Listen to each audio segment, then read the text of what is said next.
People, good evening.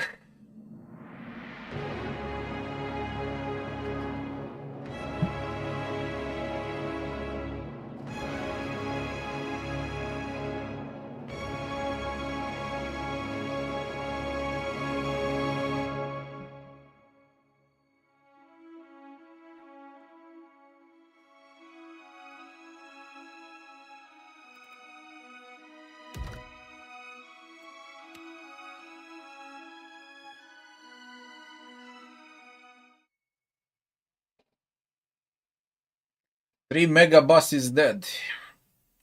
One remains, the tankiest one.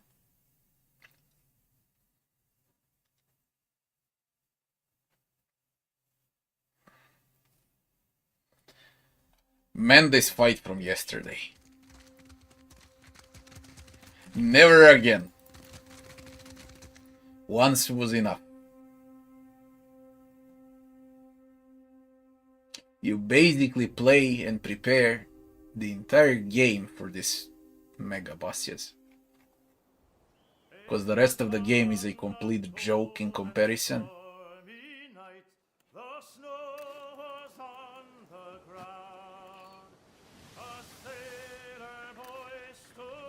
I need to decide what team I want against the next boss. I think Alot is completely useless against the next mega boss. Completely useless.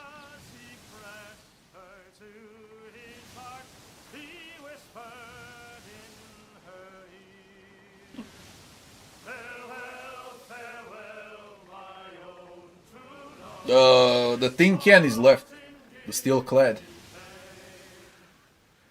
The other three are down.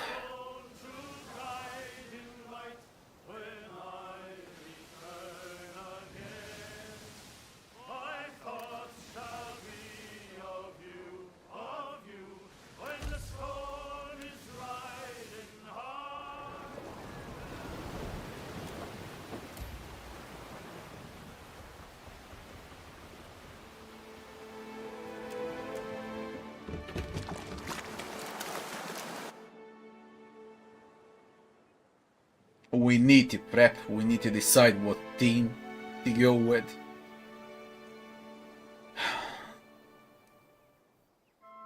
And how we're gonna do it. First, let's check the boss, let's see the stats, let's see the movesets. That is the last one remaining. Will I make guides for the bosses? I could, yeah, I could.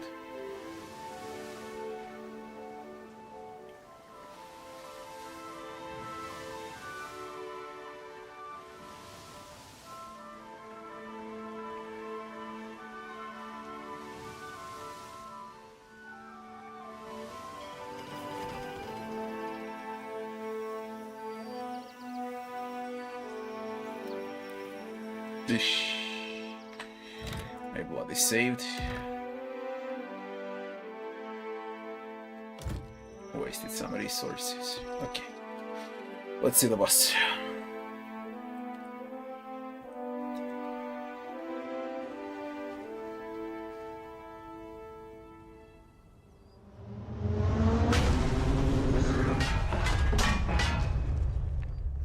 Durudugan. I can be quiet if you can. Happy to oblige. How may I help? What say? Yes, Captain. You have my attention. Take him down.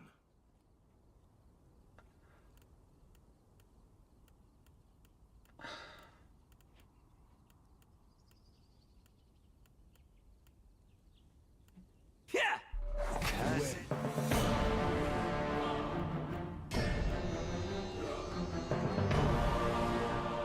Pierce damage works against the boss.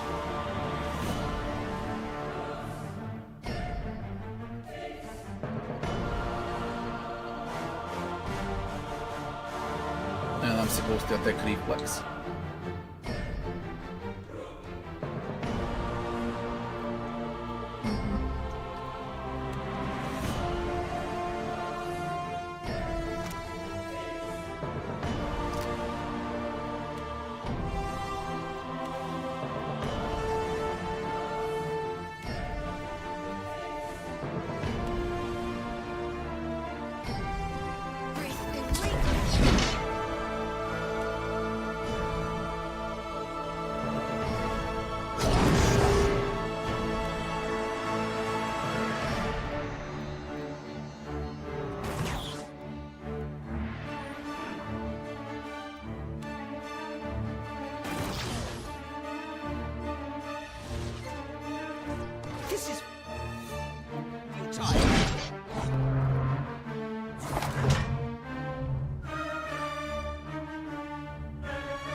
Gecko is useless against him.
Maybe I can even do it immediately without prep.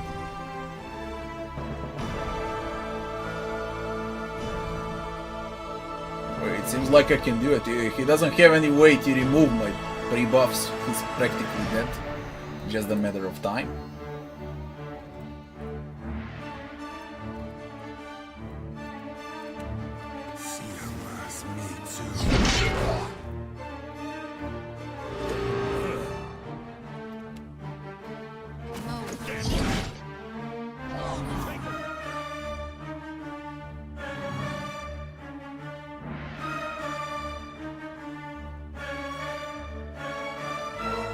I believe I already did it.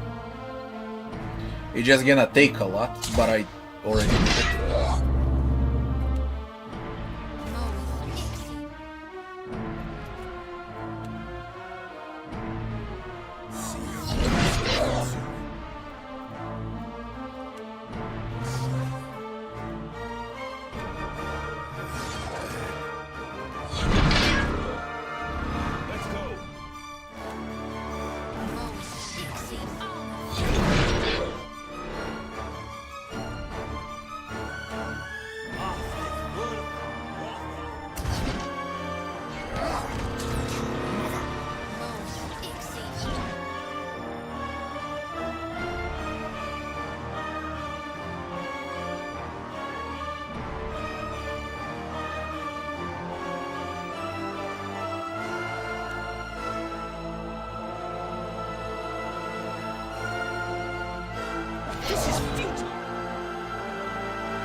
easiest boss in the game.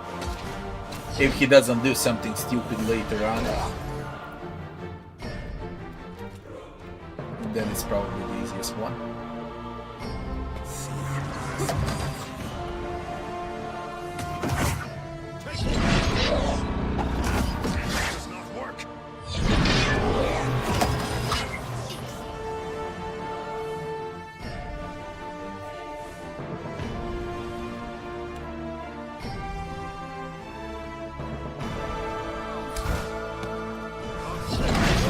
The tankiest one as well.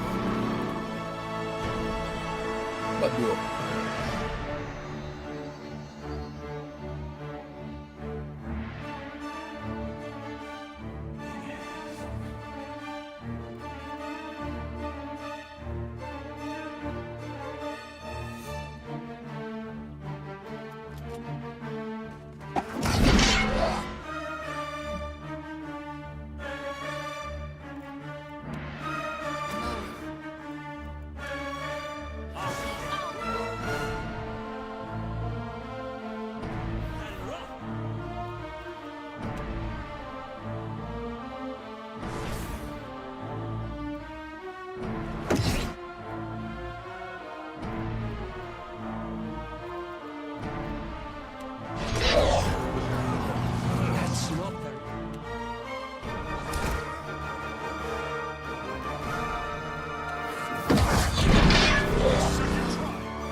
It is problematic, I can't say it's easy, it's problematic.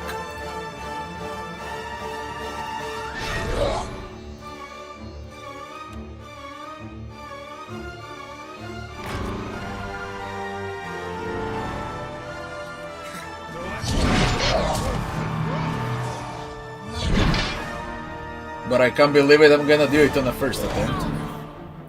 This is without resting, without prep, without switching the team. The Kehu is, for example, completely useless, like Eder would do more than Tekehu against this boss.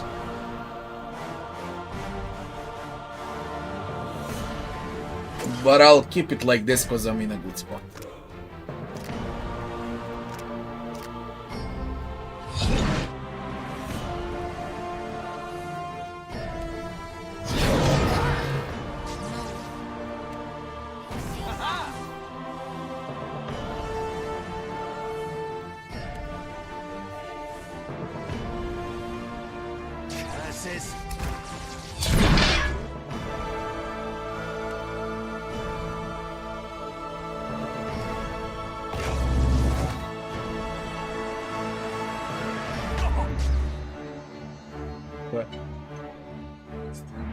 Kako bi vas u subotu uči?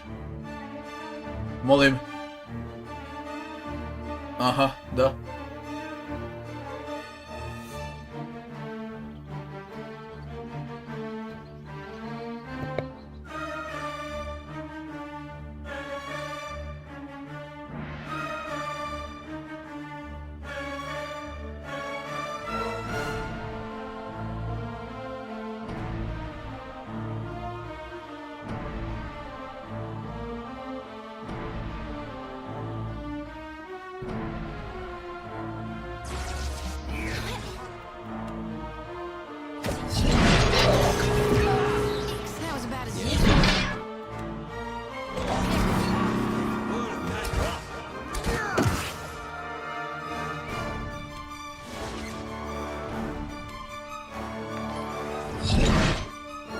Amija, thanks for the 23 months, Amija.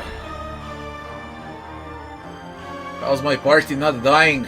Bearings that door into prolonged salvation of time and no one can die.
Just to open the door, get it back fast.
Happy to oblige.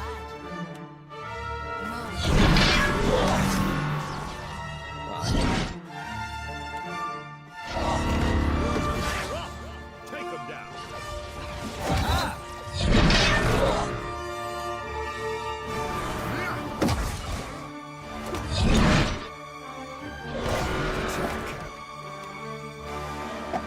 To be blowing a man.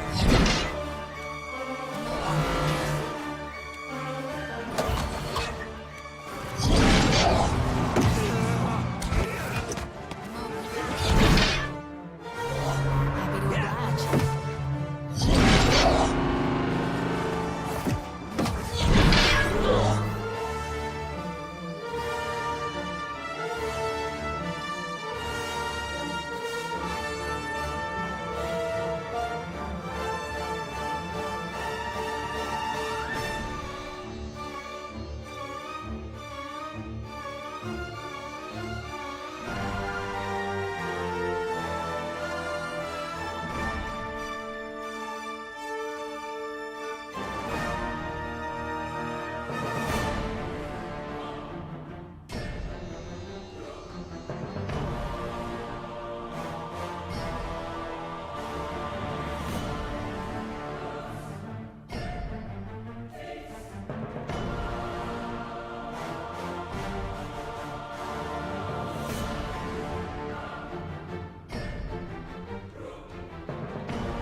Happy to oblige.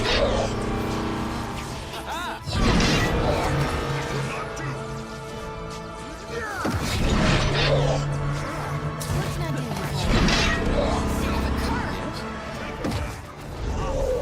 you for?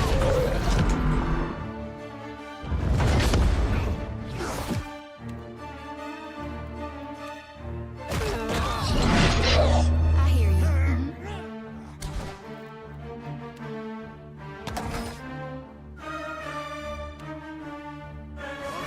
Worth and rough.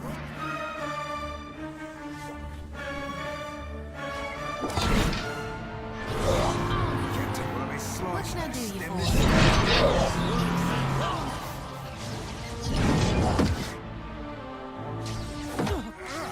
Cross the line.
Out of all bosses in a game, out of all mega bosses in a game, including the campaign bosses, including the tutorial boss, How may I help?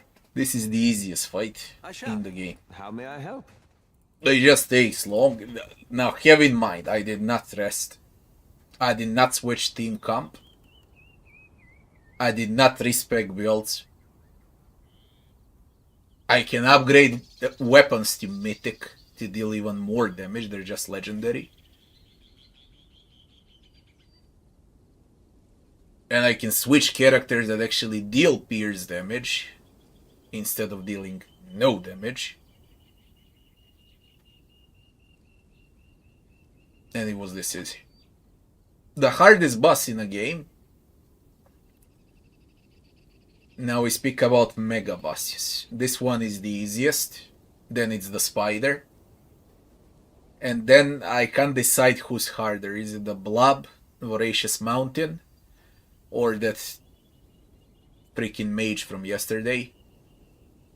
I forgot the name. Aurelis, I think, something like that. They're equally hard. Mountain and the mage. I guess more people would have problems with mage because of How the may I obelisks.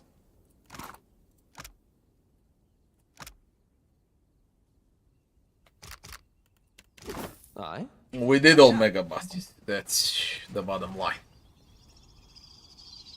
And again, have in mind, I never rested. So Oh?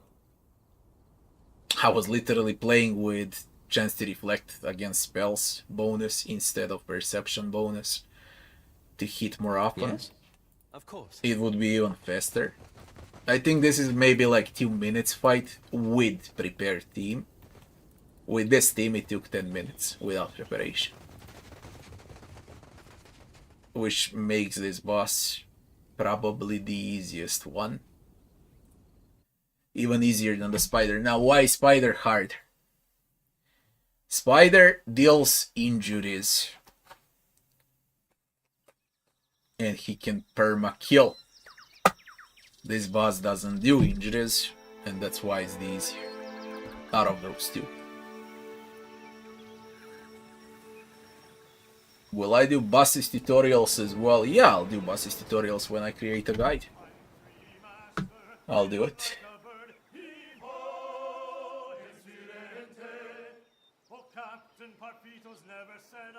Also, I killed this boss on the first try.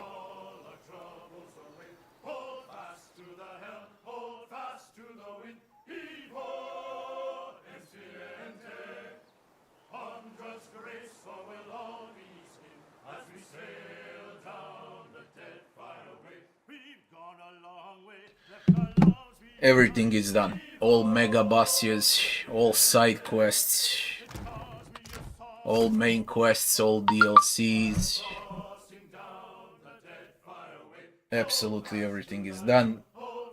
We can slowly finish the game.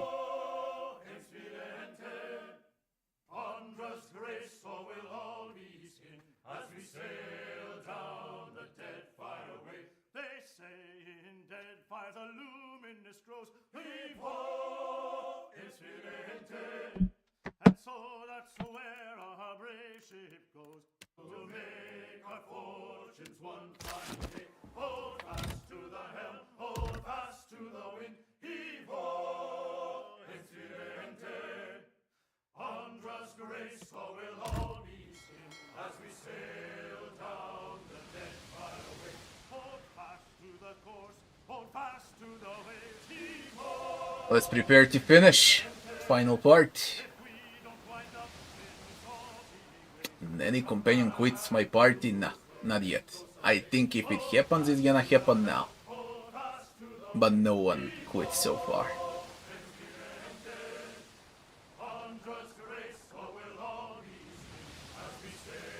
I'll explain everything in a guide of what I used for each mega boss. So what you say there, like everyone's not dying and then Seraphim with Brilliant and so on, yeah, that applies for some bosses, for others it doesn't apply.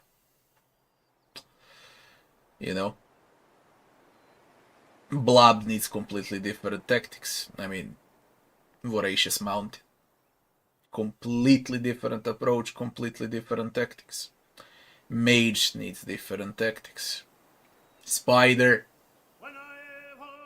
kinda similar tactics to the Steelclad, but still it requires different tactics.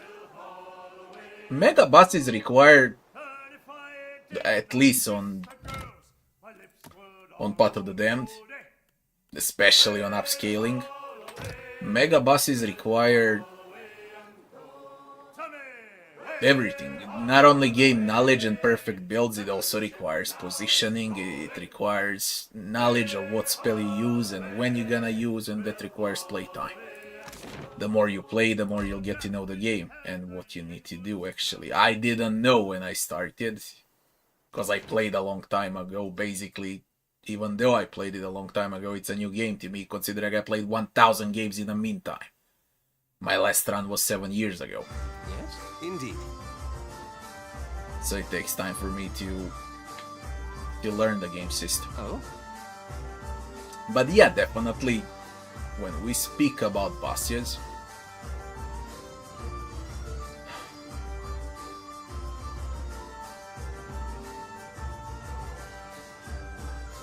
the hardest boss, CRPG boss in the game, 2 or 3 belong to the Pillars of Eternity too.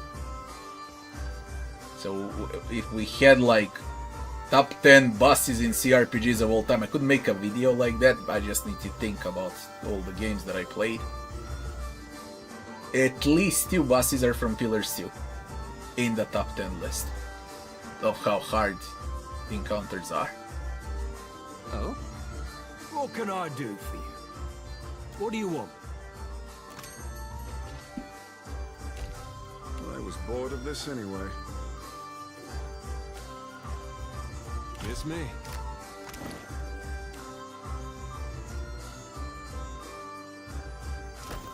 Yes? What can I do for you? What do you want? Farewell and fair winds to you. At your service, Watcher.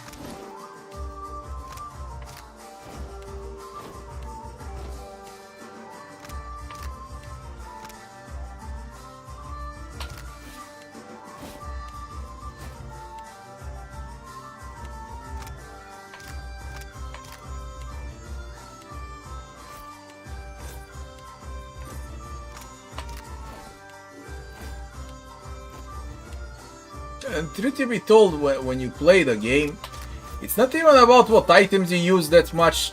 It's definitely more about positioning and about knowing what will you cast and when.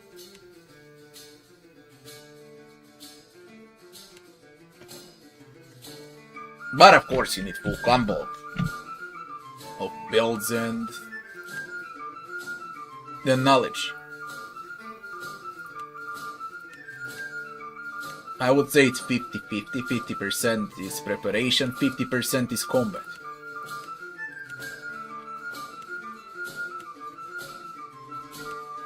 For the mega bosses. To be certain.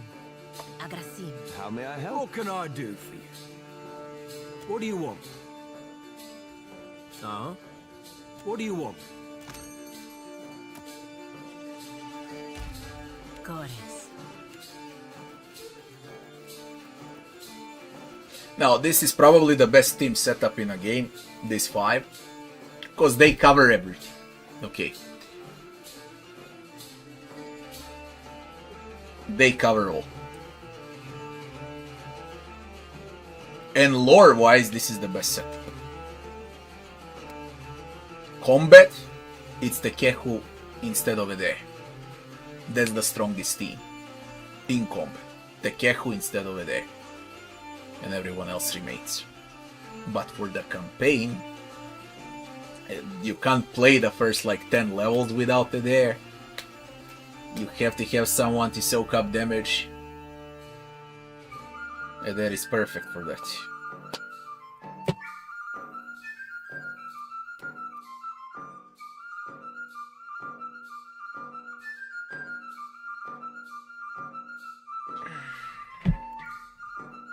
Anchors away.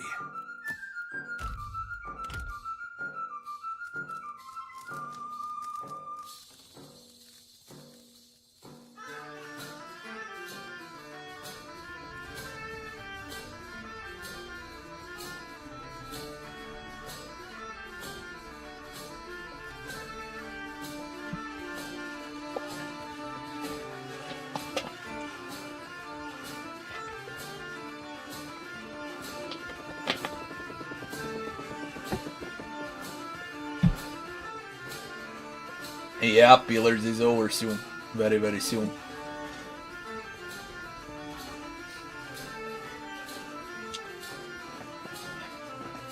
Which bread bosses could be in top 10? I wouldn't say it's a boss, but it's definitely the when you save Regal from the I forgot the name of the gargoyle. It's straight up disgusting fight on Unfair. And Demodon in Act 4. In Alushinira. That would be like top 10. Including the mage from Pillars 2, including the blob.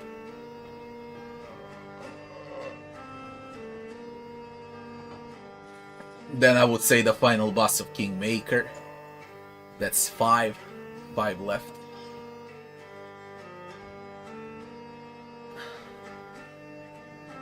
Perhaps even Tartuccio in Kingmaker on Unfair. One of the hardest fights. Even though it's that early.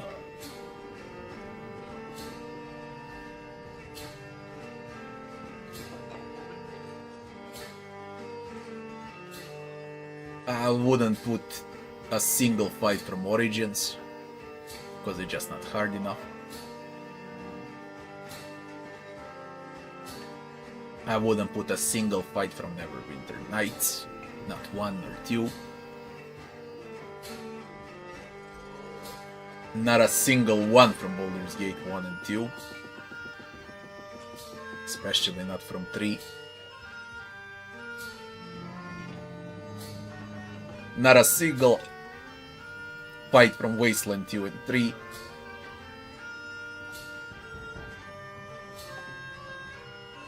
Maybe the Doctor from Divinity Original Sin 2. Brachus Rex from Divinity Original Sin 1. That's like 7 now. Nothing from Tyranny. From Pillars 1, I would need to think.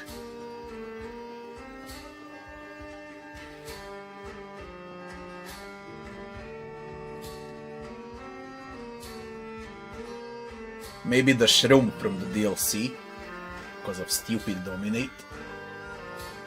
It's straight up disgusting.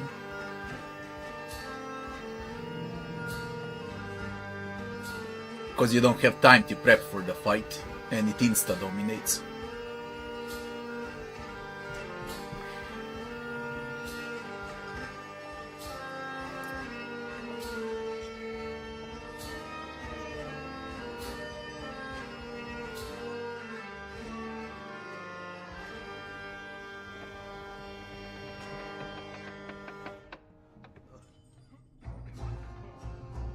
Not a single fight from Rogue Trader.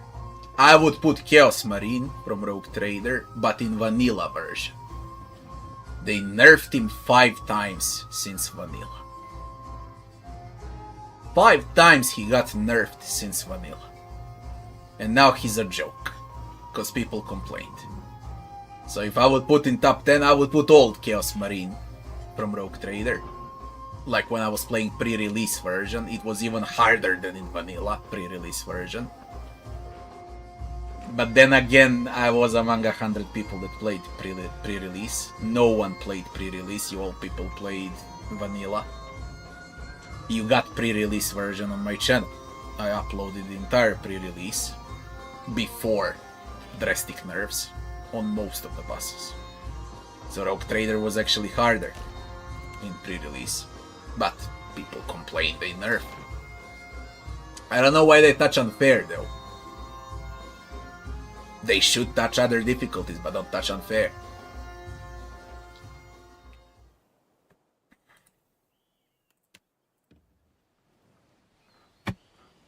That's about it. That will be the top 10.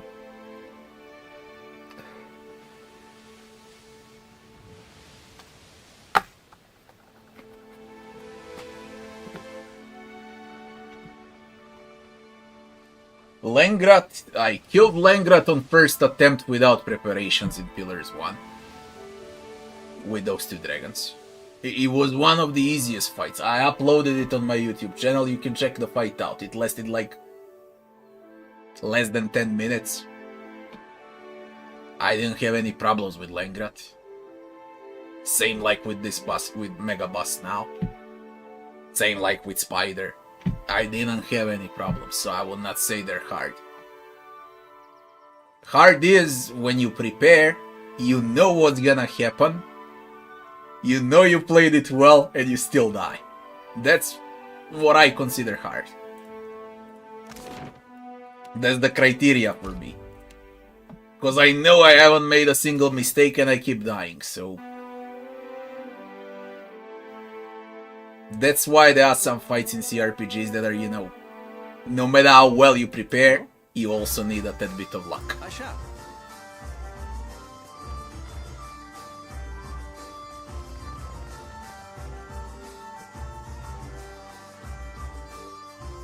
Galavakus from the Ashes. Yeah, but I will not put it there because... How many people played from the Ashes?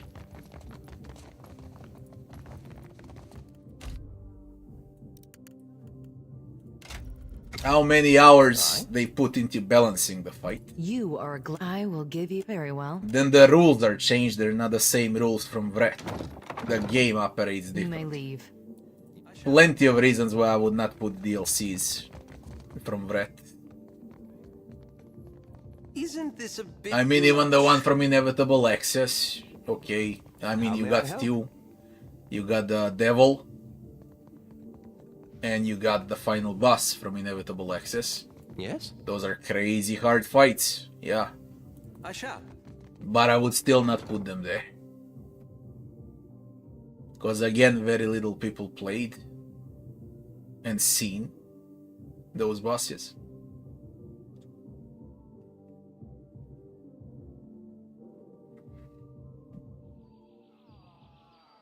I know you were expecting different from Aethys. I was too. Playful Darkness? No. For sure No. that I have my answers. Yeah, for someone that encounters Playful Darkness for the first time. Something will feel But right no. to you. You I'm can not kill willing. him in a lot of different ways. Thanks. I wouldn't say it's Playful Darkness. But yeah, it's crazy fight, that's for sure. And then again we come up to what conclusion? That Vret combined with Pillars wins. In all CRPGs combined, you get most bosses and the best boss fights in Pillars and Aye. in Pathfinder. Of course. That's the bottom line. Please. Nothing else comes close. I don't see the point of this. We're just gonna get dirty again when we go back outside.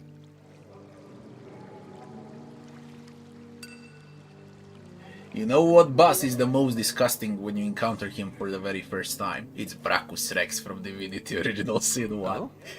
That Indeed. fucking thing, man. I doubt anyone killed Brachus Rex on the first attempt. You know, when you play the game How for may the I very help? first time, there is no fucking way. Yes? Because he nukes the entire team in the first like 5 seconds if you How don't may know I where help? to stand. Brachus Rex is definitely the biggest bullshit. It was made like a comedy boss in Divinity Amen, Original indeed. Sin 1. Before Larian went woke. They actually made good games. Oh?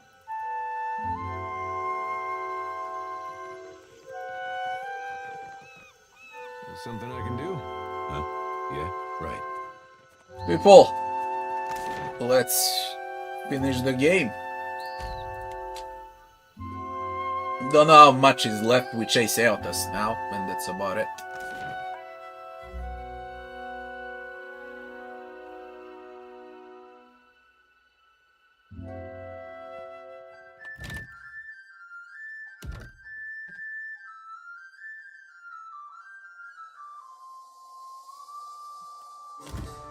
Huh? Yeah?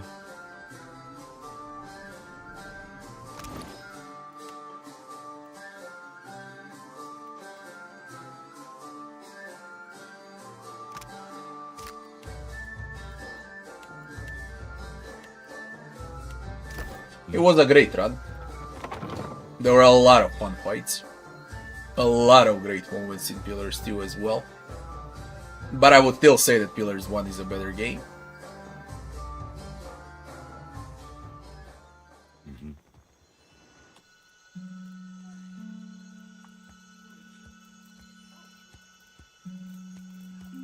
Did I mention Nemnak? Killed Nemnak on a first try. I would not say that Nemnak is hard. I mean, in top 10, maybe in top 20. Island folk tend to prefer lighter clothes. Maybe something warmer for the high. Take your time.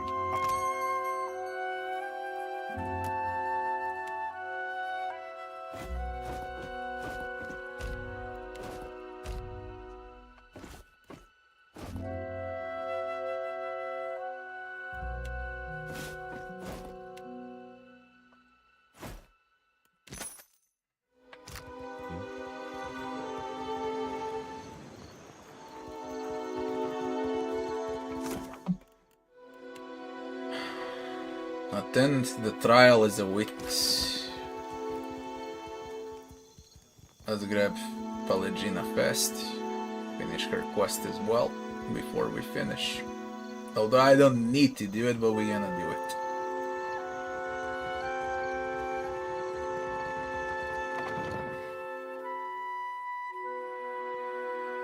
Will I play Baldur's Gate 3 again? I don't care what patch they release, I won't play the game.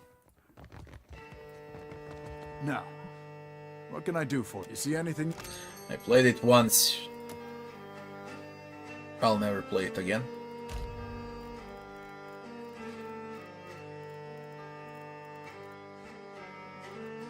I'll be shoving off then, Cap.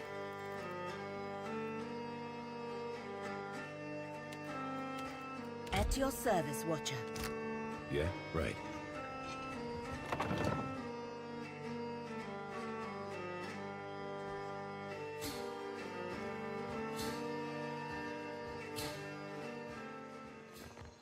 Look, it had good moments, I mean, Baldur's Gate 3. But it also had a lot of shitty, disgusting moments, yeah. So...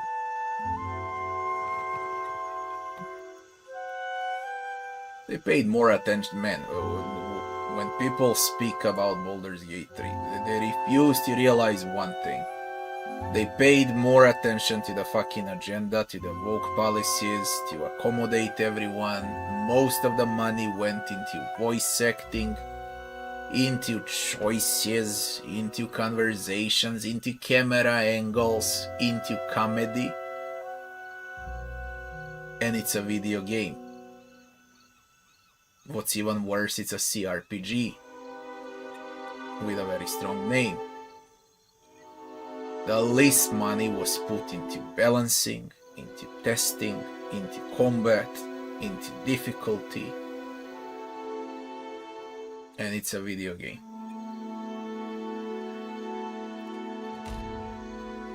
That's the main problem, the main issue I have with Baldur's Gate 3. When you play Pillars, it's a video game. There's like a lot of combat. Yeah. Everything revolves around combat. In Baldur's Gate 3, everything revolves around saving your ass from horny companions, man. Like...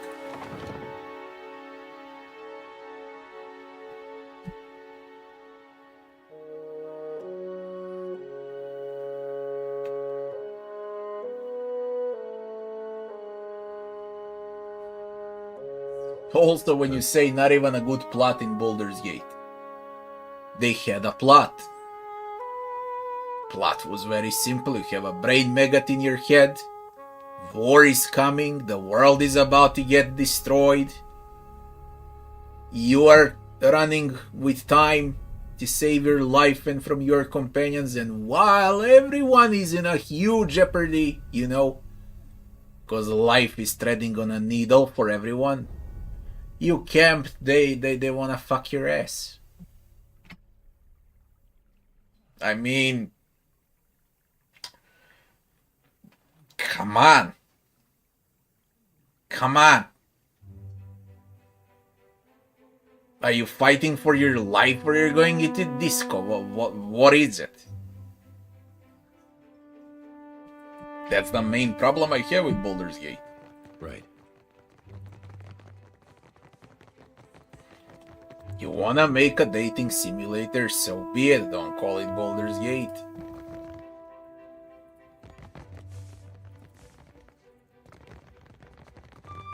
Welcome back. I believe it's that simple.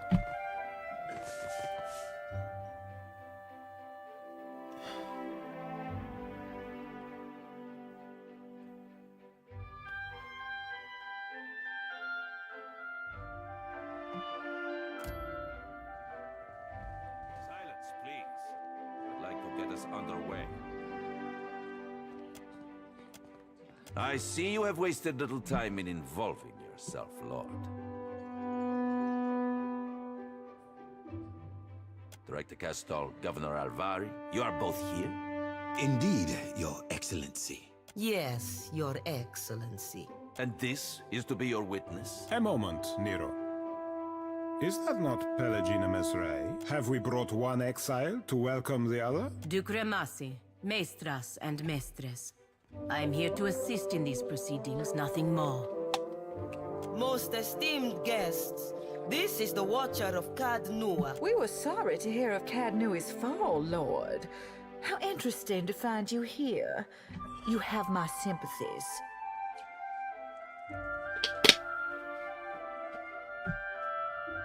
I have several connections in the White March. I have always wanted to meet the man behind the stories. Let us begin. If the clerks will attend the roll. Albina Carnetto, Duke Remasi Storanzo Miscelona, the Archmage. Devils take your role, Nero. This isn't a Songretta Ducala. We are all here. Let's get this over with. They may not be violent, but these fine people are all ruthless in their own way. The roads they took to reach this room are littered with their enemies. If this goes badly, at least there's enough wealth in this room to cover our funeral expenses several times over. Very well. Then let me extend my sincerest thanks to our shareholders in attendance. Ah, the Songretta Mea Compressa. They have made the largest investments in the company's holdings. In deference to present company, we will proceed in Edira. Director Castal, you stand accused of nothing less than gross incompetence, mismanaging of resources, willful deceit, grave charges all. We have examined the evidence available to us. The numbers are not in your favor, Director. But you will have the opportunity to explain yourself. Now, Alvari. Agrasima, Your Excellency. Esteemed Council, I bear Maestro Castle no ill will. We have always treated one another with great respect, but his time is past. I put it plain. The company is bleeding resources. We have identified numerous sources of Adra, and yet, how much of it ever reaches the Republics? The expedition to Pococahara was but the latest failure. Trained workers and supplies gone, and for nothing.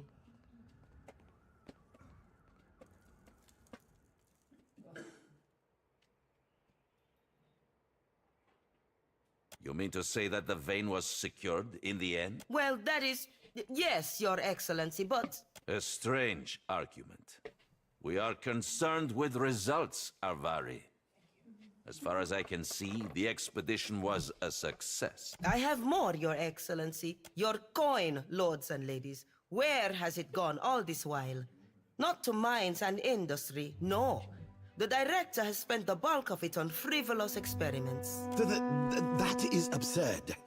Animancy research has gotten us where we are today. Precisely. Enough, Alvari. Watcher, you have had some involvement in these experiments. Do you have anything to add?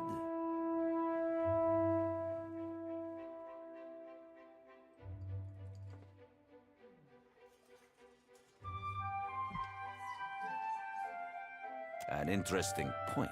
We have heard much of Ukaizo in recent days.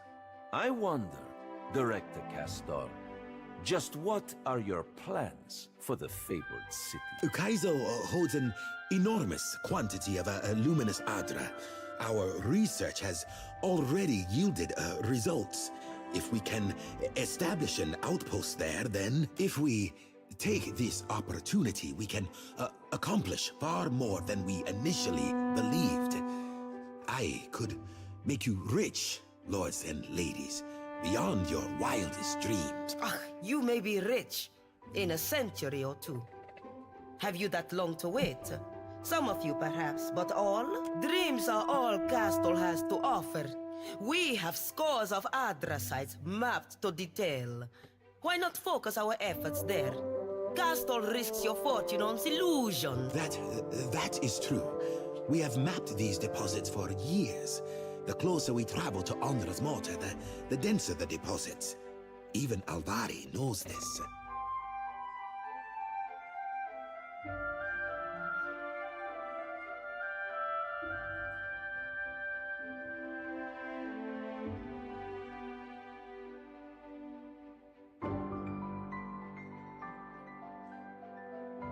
Even if there is Adra past the mortar, let us grind down the whole of it and be done with the place. Or will the Songreta war against the natives and sea monsters for the next 100 years? I believe the case before us is quite clear. Alvari, have you anything further to add?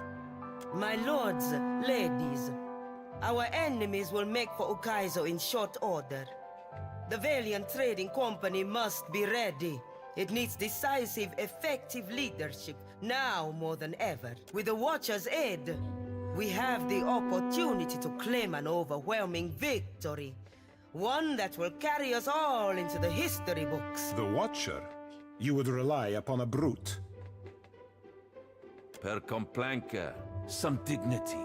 You have heard all the accusations against you. Castal, any final words? Everything I do to help the company. You know this. 2 years ago, you entrusted me to establish the Luminous Adra trade. I will continue to serve you, dutifully, and to my best ability. I know now that Alvari has hungered after my position for years, just as she will hunt after yours if you allow her to rise. She would cast Margaret off her throne if she could.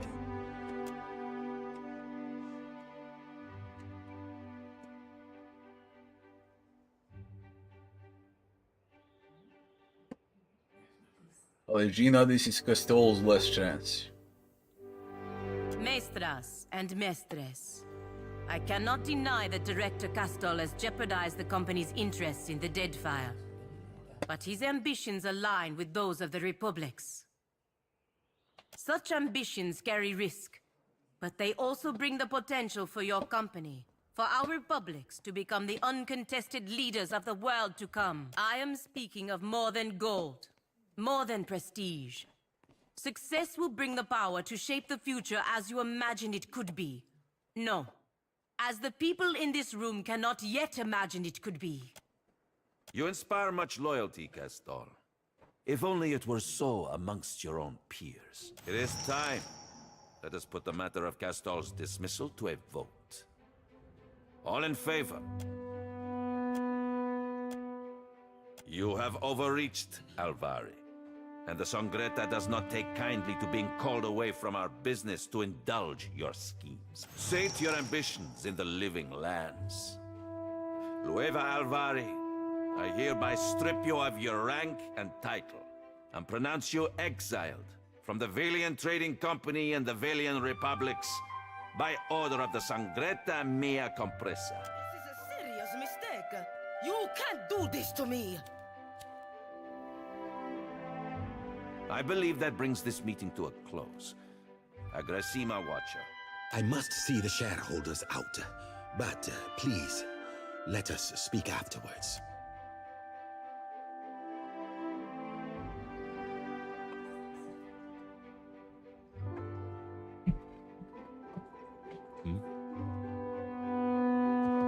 The Living Lands. Poor Alvari. I cannot stop thinking on it. How easily it might have been my fate. Well, she brought it on herself, didn't she? The members of the Sangreta, they are not to be taken lightly.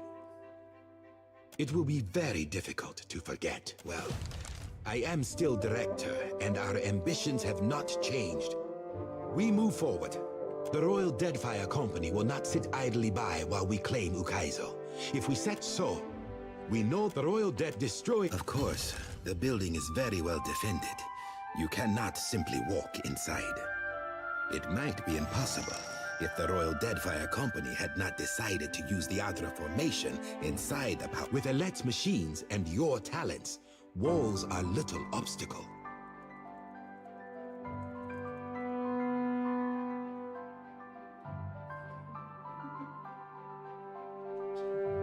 Hard choices, Watcher, are what being director is all about. You know the things we've done to get here. I can see no other path forward. It is, and our enemies will do the same given the chance. Please, Watcher, we have come too far to stop now. Ought we to stand aside while other forces take Ukaizo for themselves? Alet waits for you at the spire. I trust you. Blow them up? Why would I do it? I don't feel the need to do it.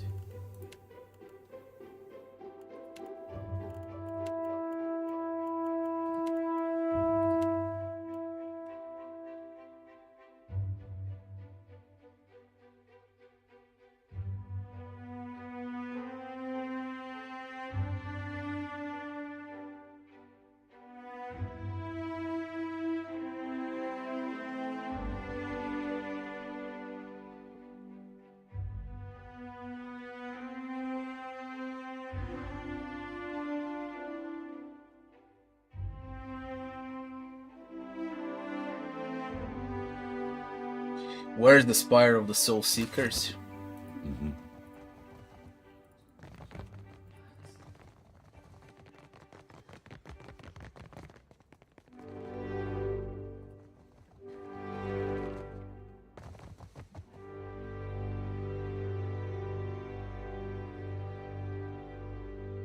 I guess Maya will get upset if I do this with Pelagina.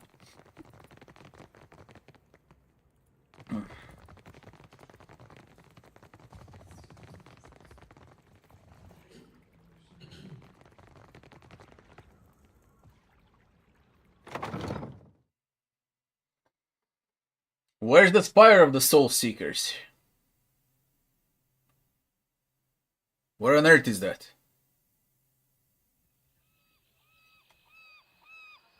A new game from X-CD Projekt Red. Hey, the Blood of the Dawnwalker, I've seen it. It might be New Witcher 1. I don't want to jinx it, don't want to speak way too much about it, but it looks promising. It really looks promising. Also, for everyone that asks, will I play Kingdom Come Deliverance 2? I've seen a lot of bad things about the game. And I've seen most of the media praises Kingdom Come Deliverance 2. Which tells me that it sucks. But I've seen what people say about Kingdom Come Deliverance 2 on X. And nothing is good. So I'll probably skip. I didn't like Kingdom Come Deliverance 1. I'll probably skip 2.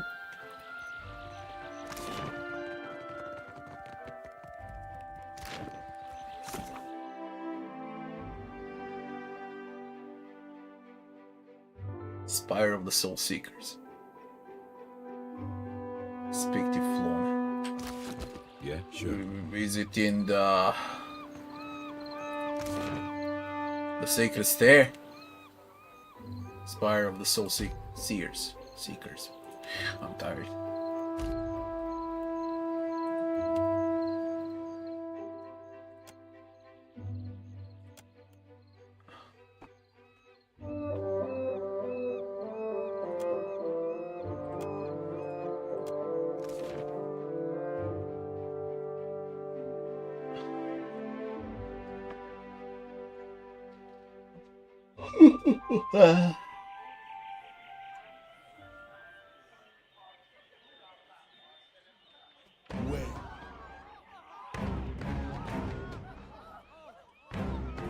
Magran.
Strong.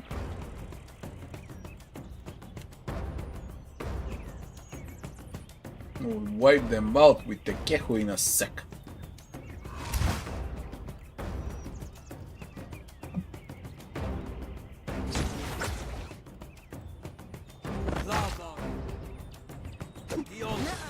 Wasn't expecting such a hard fight.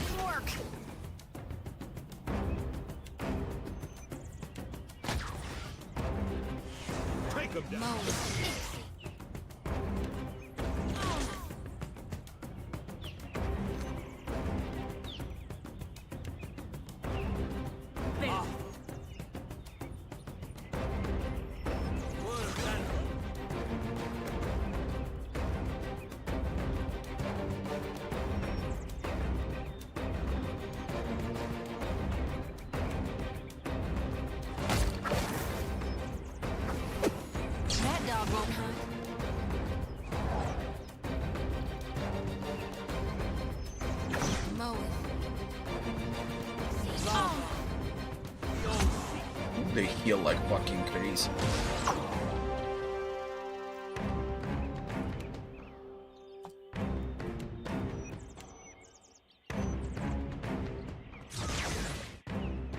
This is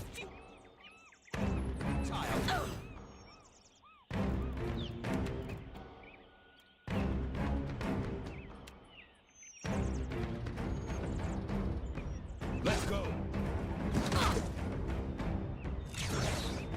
Very fun. That dog. Hunt. Longplay beyond seek.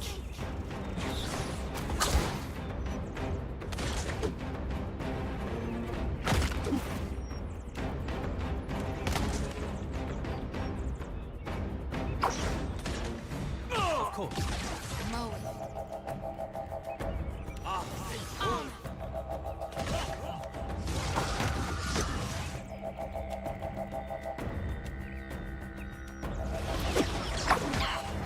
That was about as useful as a...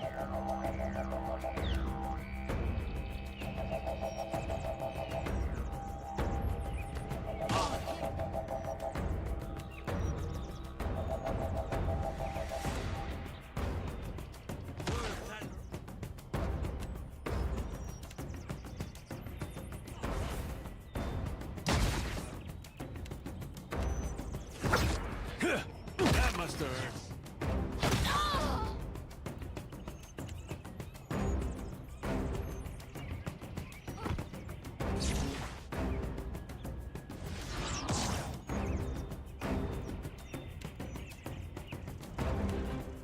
You won't show.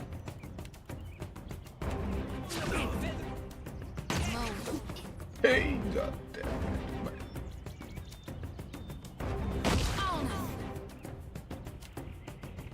There's a one.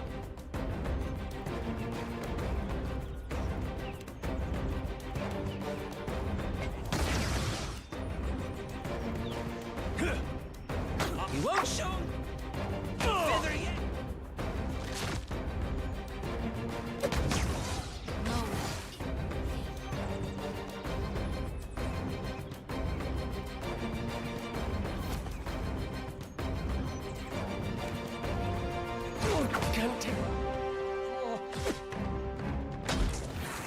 Take him down.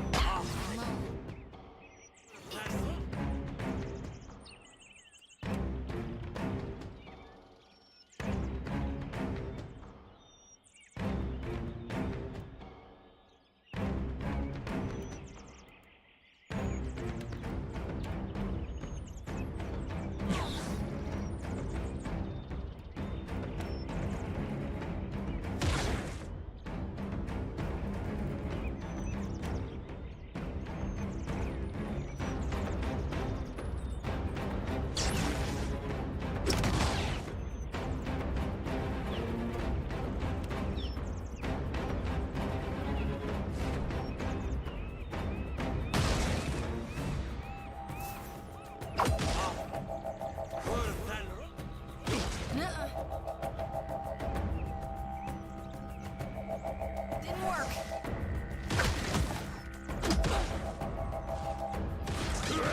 Come now. Step into the light. This is you.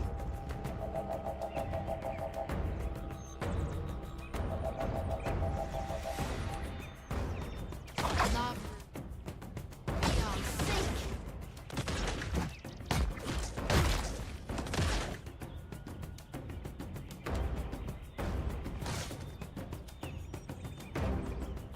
That dark.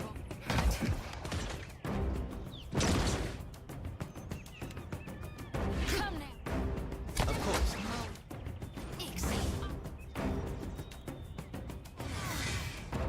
Lava beyond sea.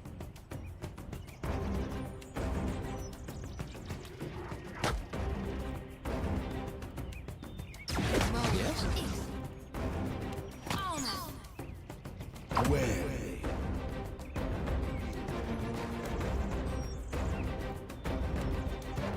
We're actually quite hard. I nearly wasted those spells. Yeah. Sing red now. Breathe through leak now. Yeah, that's it. Take him down. Breathe through leak now. Yeah. Move. Exit. On us. That was about as useful as a bump on a pickle. Yeah. Move. Exit. On us.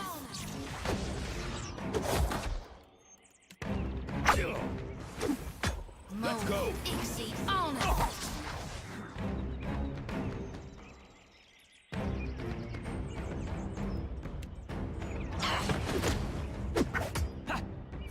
What can I do you for?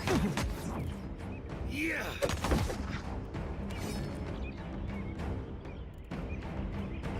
Yeah.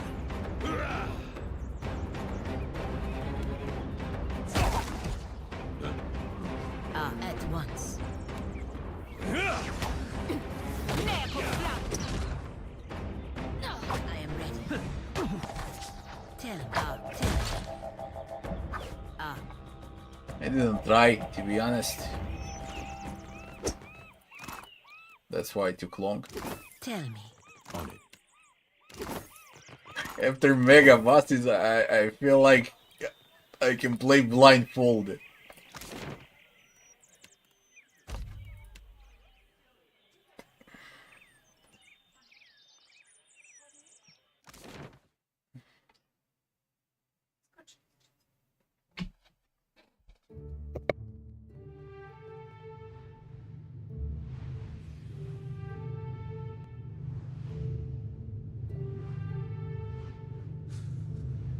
Be right back in a second.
Of course.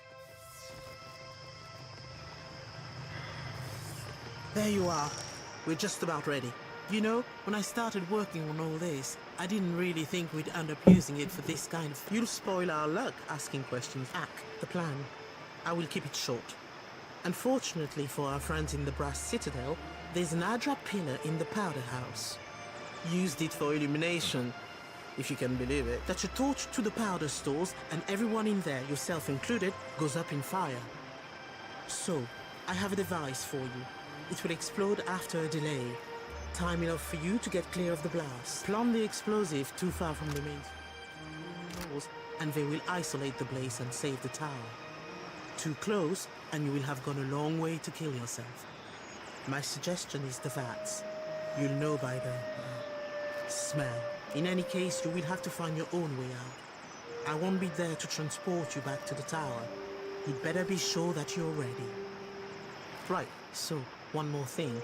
Don't get caught. And if you do get caught, make sure nobody's going to report seeing you. Whatever rests lightest on your conscience, eh?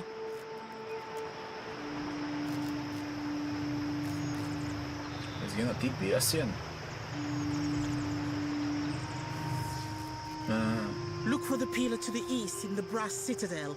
Should be an easy jump. Here we go!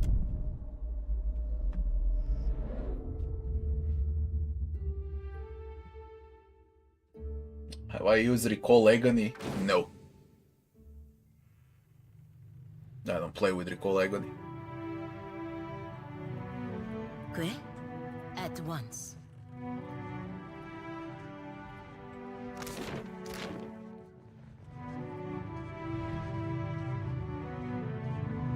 wonder how Chico and the kids are. I should write.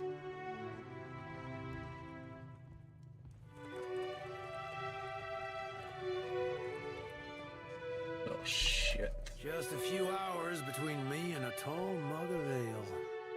Only 4 more weeks until my transfer.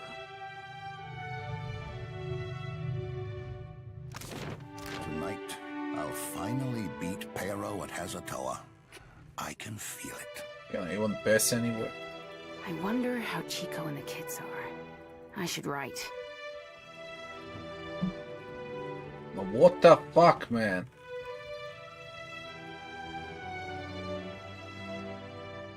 Will do.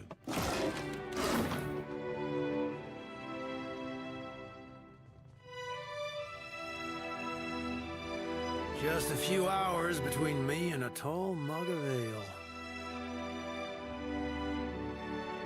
There is no way. Man, there is no fucking way. How am I supposed to sneak here? I should just go straight up and finish the game, to be honest. Why would I give a fuck what happens between Valians and Royal Deadfire Company? I see no point.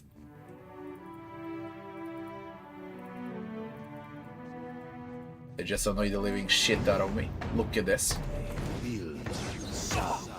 That's it? They're civilians, basically.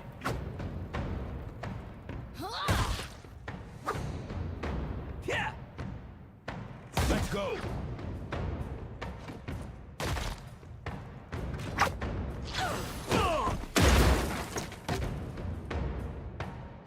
Nuh-uh, didn't work. The luck taxed to my limit.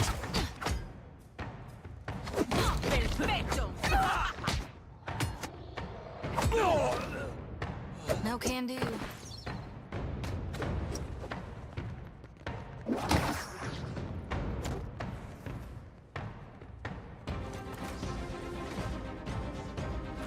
This is the basement. I know what it is. That must have hurt.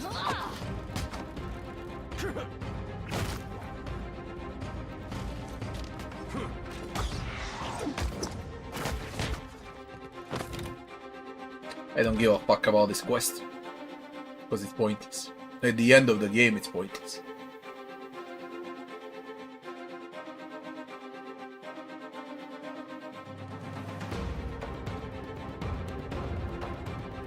I'm going... Probably I'm gonna finish with pirates.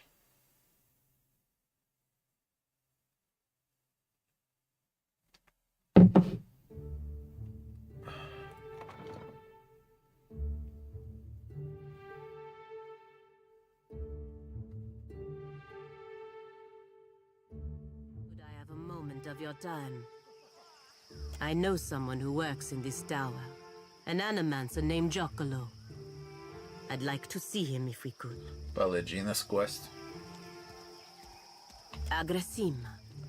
It should not take long. You feeling all right, Pallegina?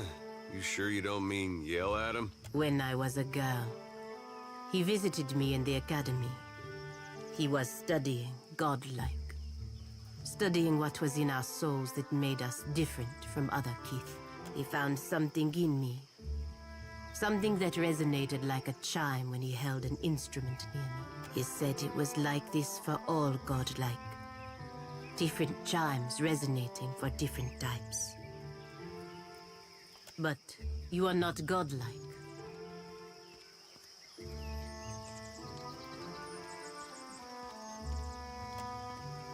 In any case, he told me it was what was causing my body to change.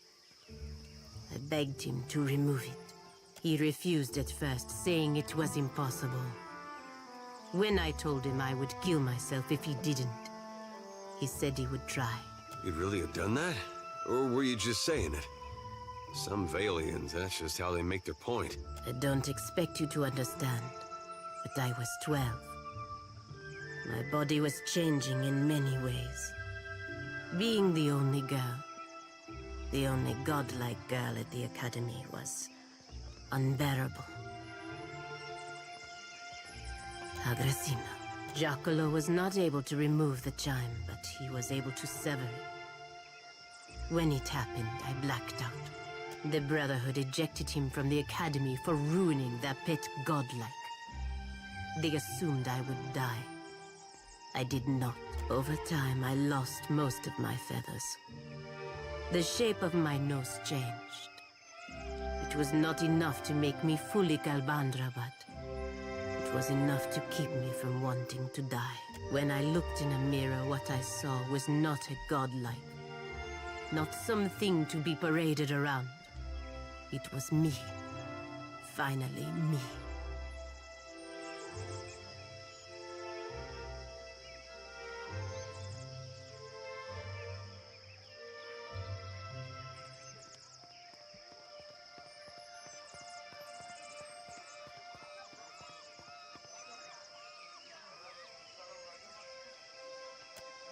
Giacomo saved me. Without his help, I would be dead now. Thank you for understanding. If we can speak to him for a moment in the tower, I would be grateful. Giacomo. I think it's here. Right.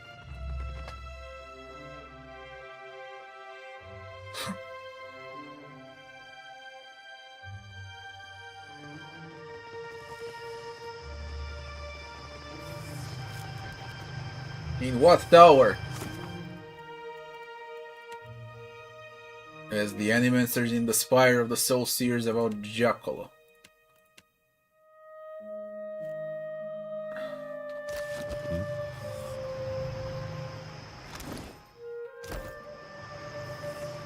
There you are. You know, when I started working on all this, I didn't use such a plan. In any case, you will have to find your own, Having second thoughts? Take it up, time is a factor.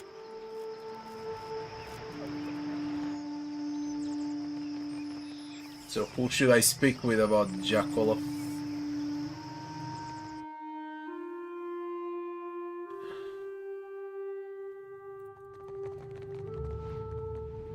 Where? As the animancers in the spire of the soul seers about Giacomo. I clicked on every NPC now.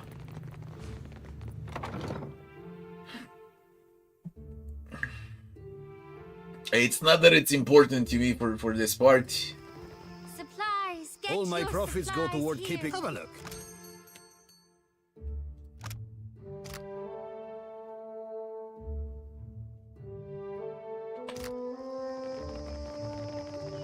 Ado was certain.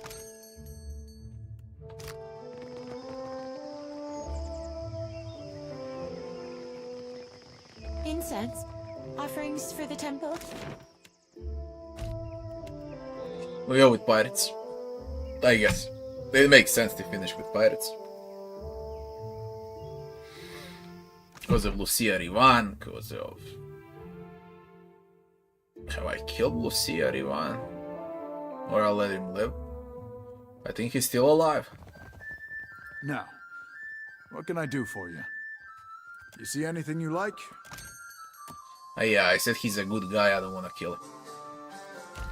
Goddess. I remember now.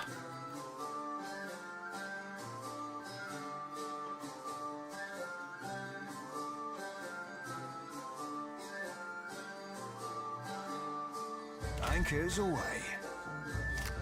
Yeah, sure. Huh? Huh?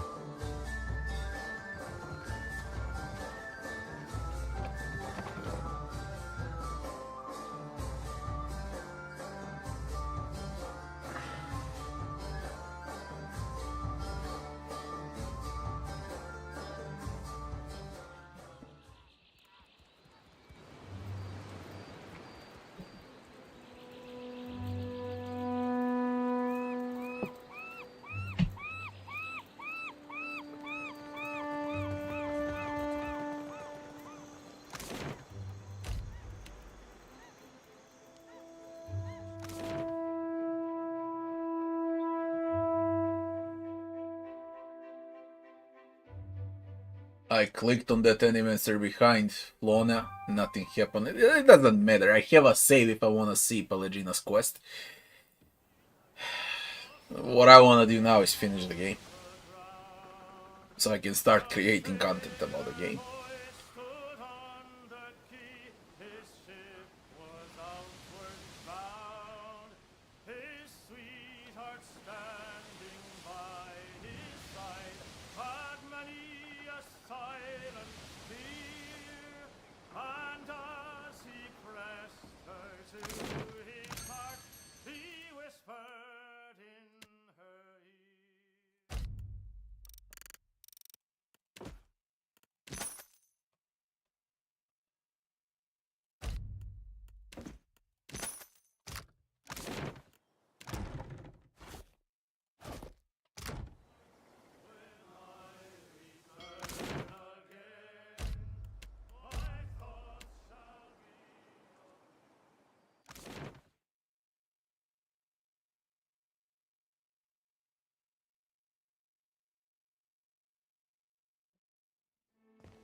The floating hangman is left before I've the been end. loyal to you a long time, Ferrante, but I cannot abide this. Over here, my friend. Diverus, is it settled now? I do not like having my hand forced by some rogue god. Indeed, the vote has been cast. There can be no dispute. The traitor Aldis will hang. Your vote of confidence is appreciated, my Consuelo. Rest assured, you have made the right decision. The Black Pox siege we have? What a fucking farce! Mark my words, Councilman. Your souls will be damned for this scheme. Do not forget your promise, Ferrante. With Eldis out of the way, you will sail us to Ukaizo, well before the Huana, the Valian Trading Company, or any others can plunder it. The god will lead us there, and the floating hangman will navigate the storms. Watcher, your timing is impeccable, as we have just concluded a vote of phenomenal importance. Blast this! You can outvote me, but you can't make me stay and watch. One of our Consuelo members, Captain Aldis, has been charged and found guilty of those crimes, punishable by death. Defiance. On several past occasions, Aldis has willfully dismissed the mandates of the Consuelo. Oh, there is more. Negligence. Too often, Aldis has outright neglected her responsibilities to the Consuelo. When a meeting is called, the presence of all members is required. Excessive cruelty. Aldis and her new bloods often commit extreme violence in pursuit of financial gain. This drives our foes to take harsher measures against us. Sedition, which you witnessed firsthand when Aldis negotiated with our enemies without the consent of the Consuelo. She has single-handedly endeavored to spark a civil war within the Principe on multiple occasions. And Worst of all, betrayal. Aldis sacrificed an entire crew of Principi in an ill-fated attempt to lure out the floating hangman so that she might captain it. This Consuelo session is now concluded. Watcher, might I have a word with you in confidence? What happened at Magran's teeth changes everything. We must acquire the floating hangman if we've any hope to reach Ukaizo before Eothas destroys everything. Which brings me to my current problem. Somehow, Aldis has uncovered a means to summon the floating hangman, but she is hunkered within her stronghold of Fort Deadlight. Myself and the others of the Consuelo must lay siege to get to her. However, you have a means of entry to the fortress. I need what she knows before I can hang her.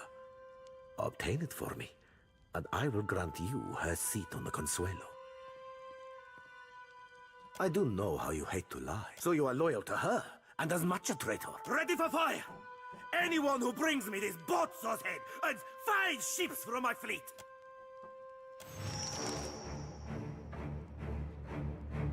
He irritated me from the start.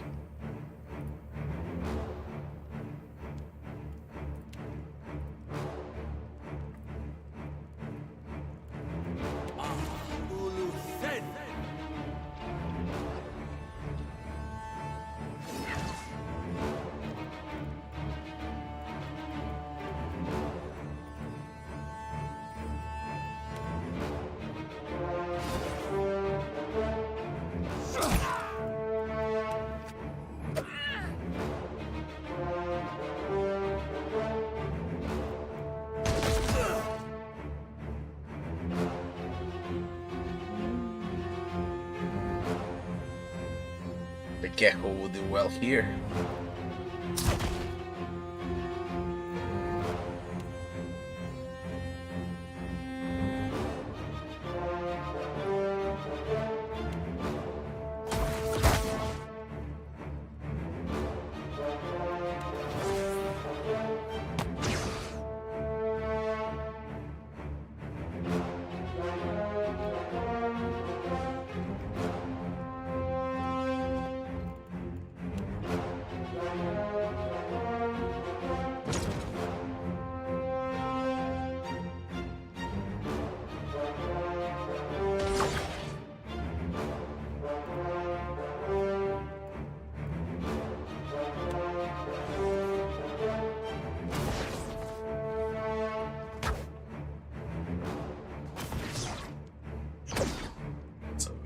Fight. Very, very rough.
I can't shake them off.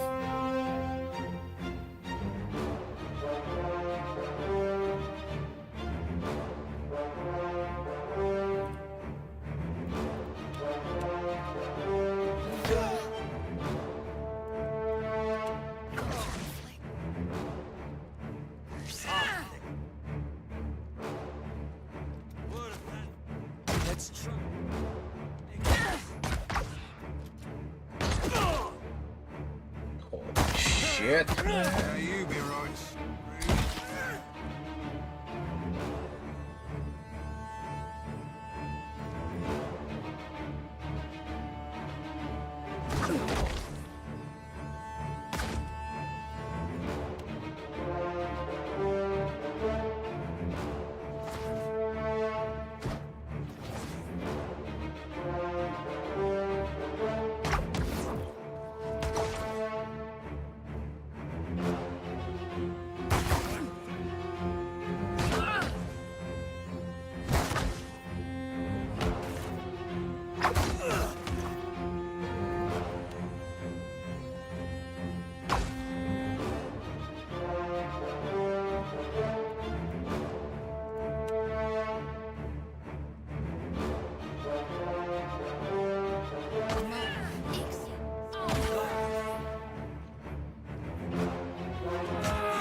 get wrecked shot.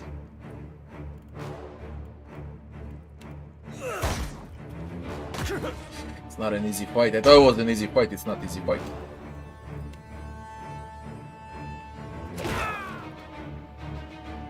Not an easy fight at all.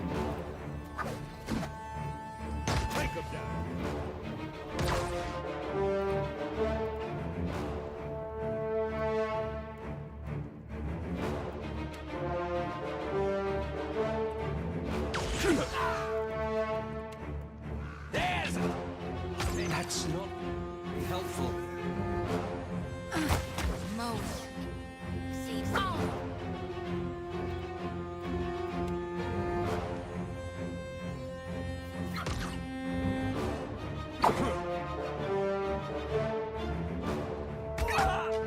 Of course.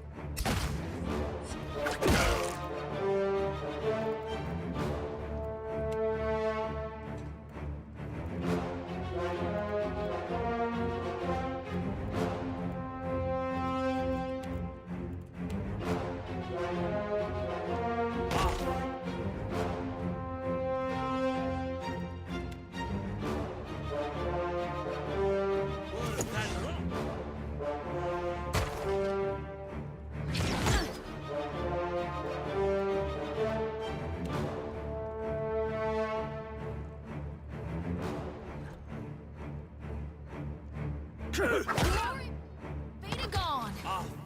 Word of that.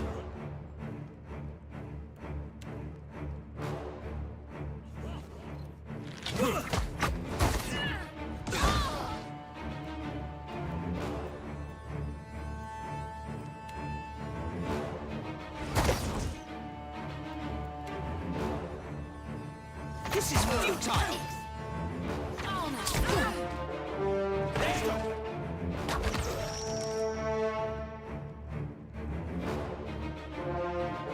I killed Kurante. Okay.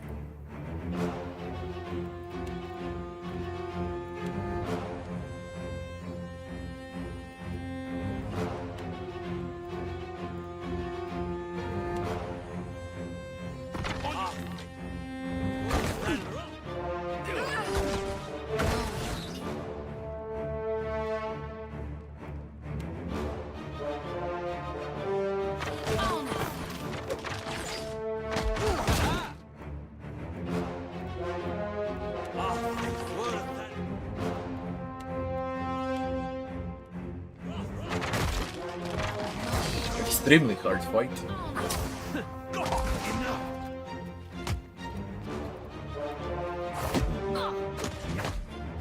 Yeah. Oh, sweet redemption. Yeah. So much from the pirates.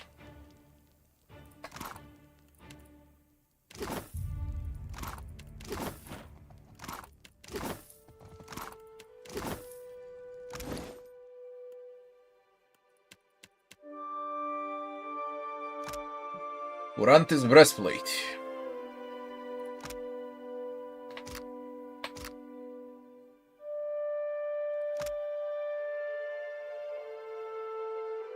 Concentration.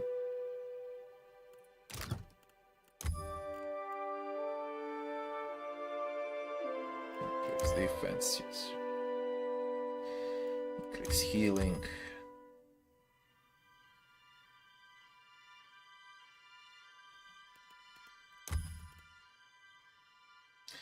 Vigorous.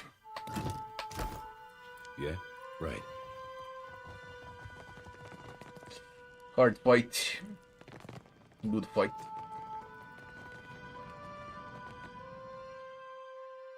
See if they all attack. There were some at the tower. They actually do.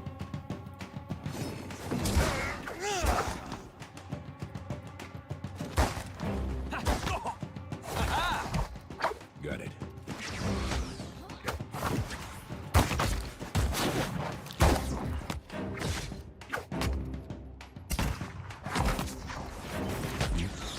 Sure.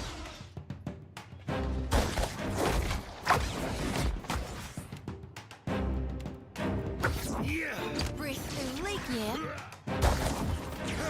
Oh, that were a beaut. Let's reap this whirlwind.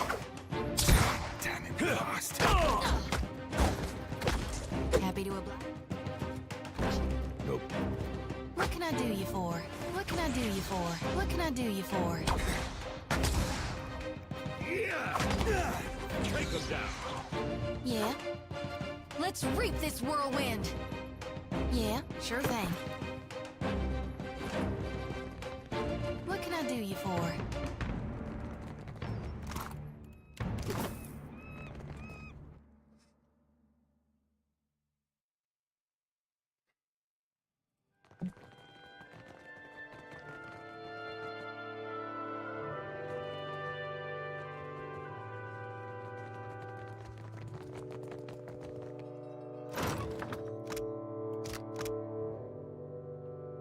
Stole.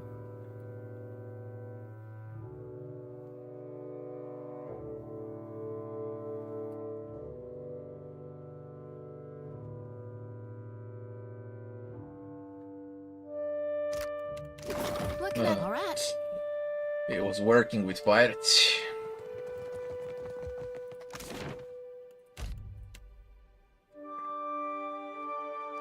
With the eldest.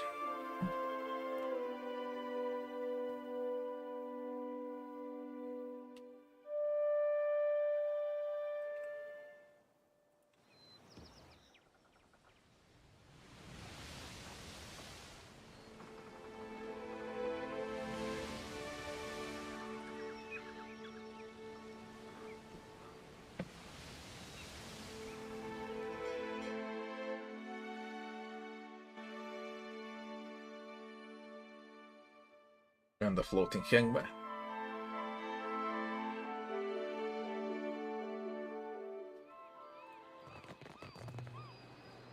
Are you ready to ride this?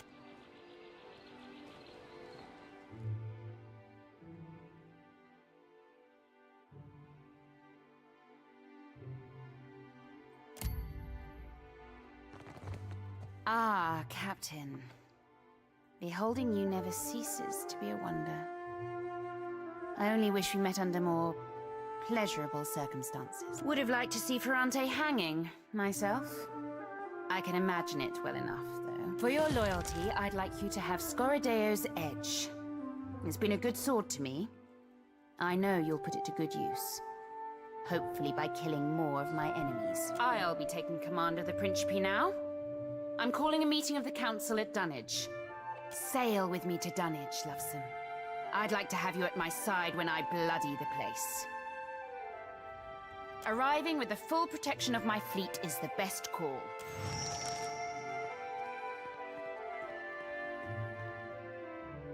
Will TP us back to Dunwich.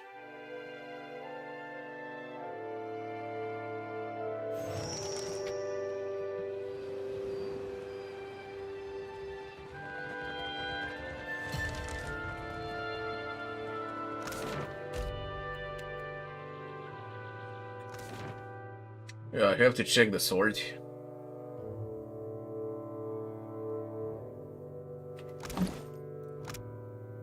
One-handed saber.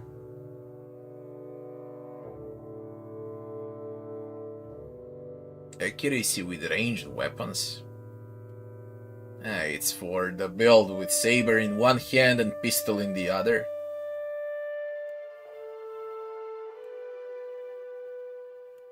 Chance to recover. Ignores recovery. Recover.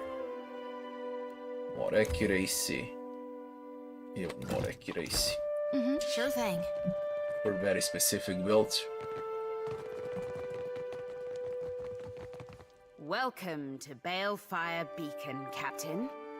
Have you a moment? I'd like to fill you in on our next course of action. Everything we thought was important has changed. If a god is going to kill us all, if he's headed to Ukaizo, I say we beat him there. Either it'll save us, or we'll have a hell of a view to Aora's end. What say you? It will take some time to refill the Consuelo's vacant seats. For now, those of us remaining are united behind Aldis. Our fleets will join in the journey to Ukaizo, with the fabled floating Hangman at the helm. I knew I liked you for a reason, Lovesome. You're a kith after my own heart, you are. Ferrante had planned to use the galleon. It has the ability to manipulate the winds and seas. It could part Ukaizo's storms, allowing us to sail through. I guessed his aims well enough through his interest in the galleon's history. But it was thanks to your findings in Isaea's tomb that I knew what to look for. It's Lucia's lost sword that's key. She took an undying oath to protect the Engoliero dos spears for the Darkotsi line. If you speak the oath before the sword, the seal on its scabbard will release, drawing Lucia and the galleon to you. Iogure de protegere, mat paladina med Darkotsi, e ure ioste regle, me aurelia Darkotsis ere. Gure cui luretto bon aimo ibafeta. Take the sword out to the high seas. Unsheath the sword by chanting the Darkotsi oath.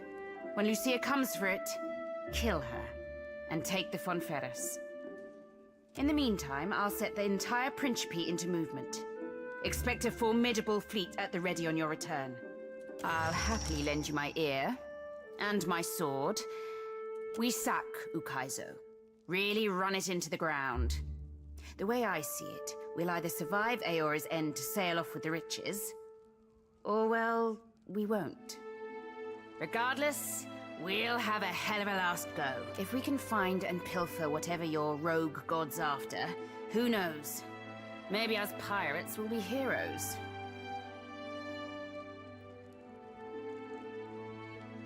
Then I guess we go with my second plan. I do shiver to think how the lost city of gold's going to be ours. At least for a time. We survive at any cost. We expand, conquer the seas.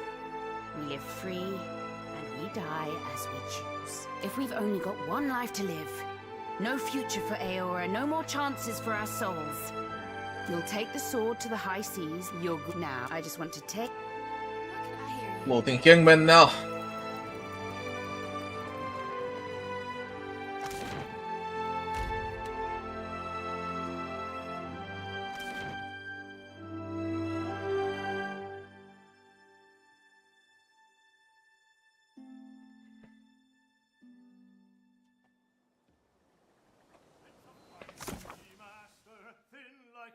Speak the Darkosi oath with Engoliero de spears at the sea. Anyway. Engoliero.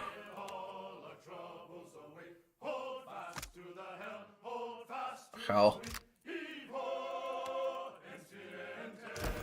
In the open seas. How? Where?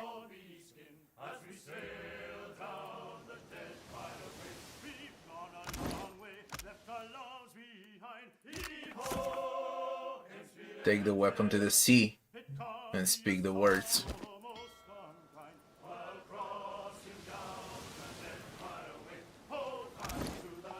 What's happening?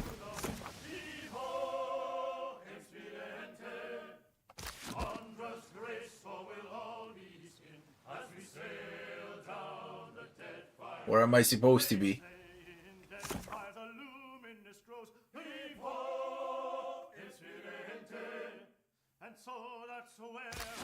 Try like this. From the ship.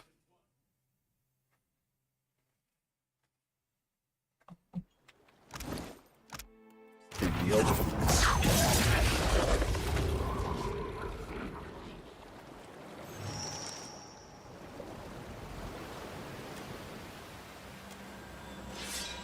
That's the floating Hangman. Lucia Rivan.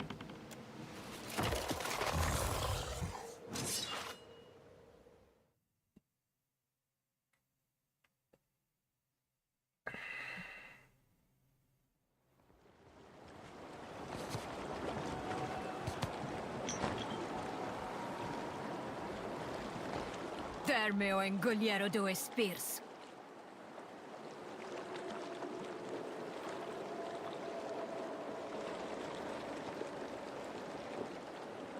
Do you intend to keep your oath to the Berethian?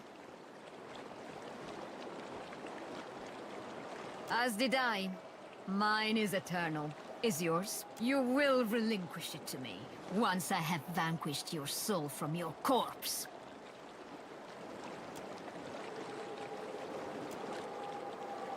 Have any of you more to say about this matter?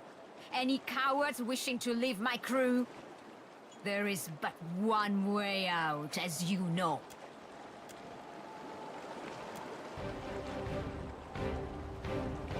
Good stats on Lucia Rivan. Good stats.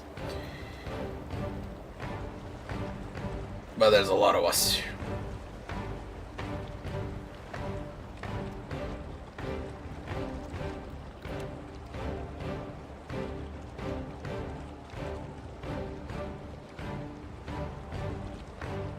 There are 80 Pierce. Seraphim is useless.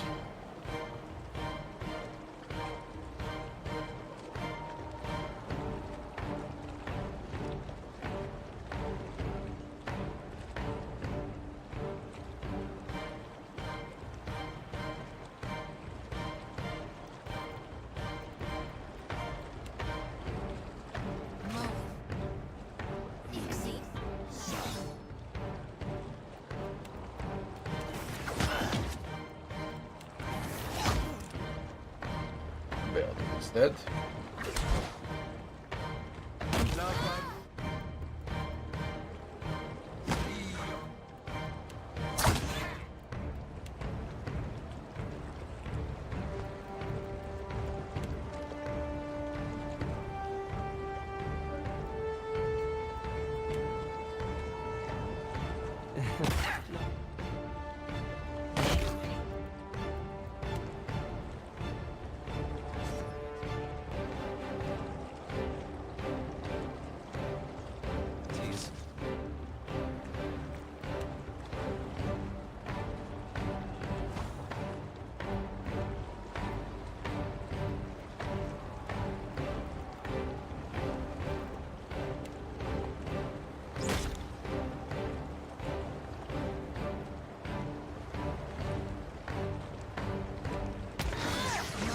Chaos.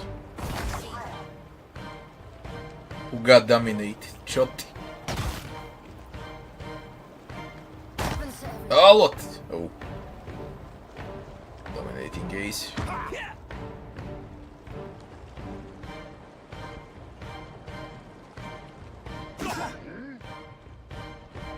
Vampires. That's it! Look at Bird. Boom! Bird.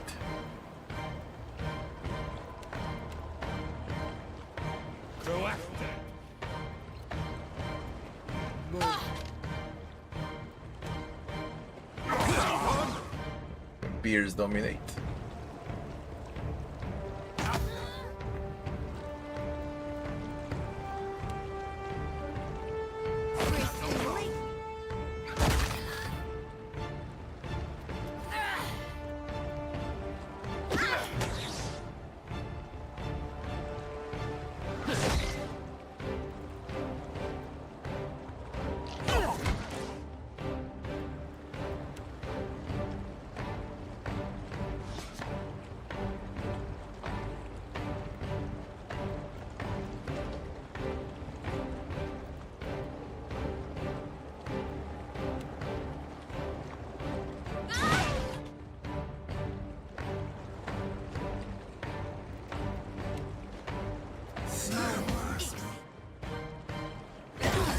That Petrify does the job.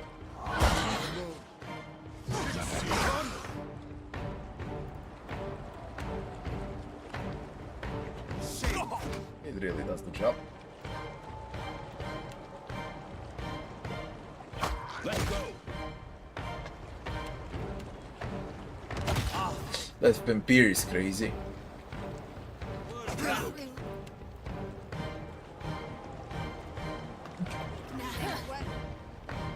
Very crazy.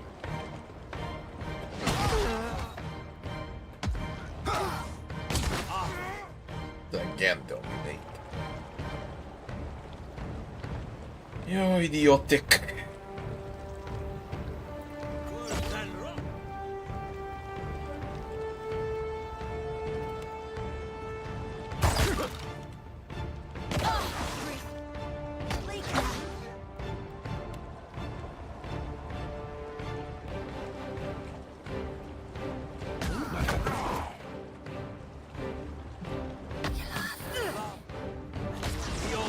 Waste spells. That's a good one. You can waste that. Self buffs. Nope.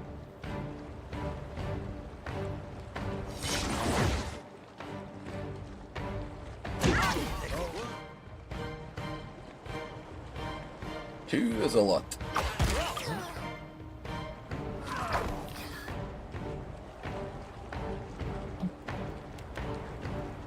Not happening.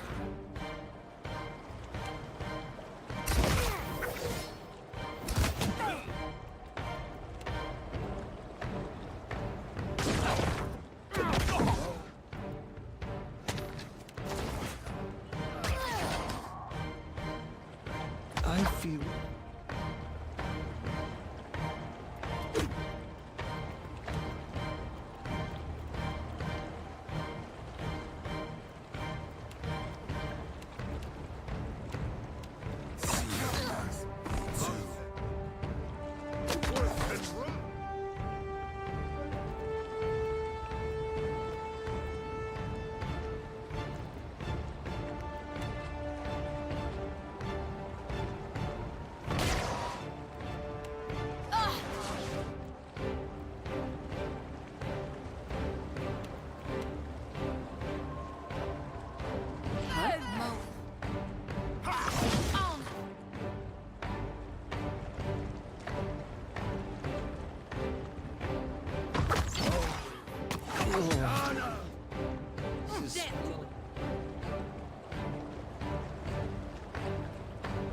Pleasant.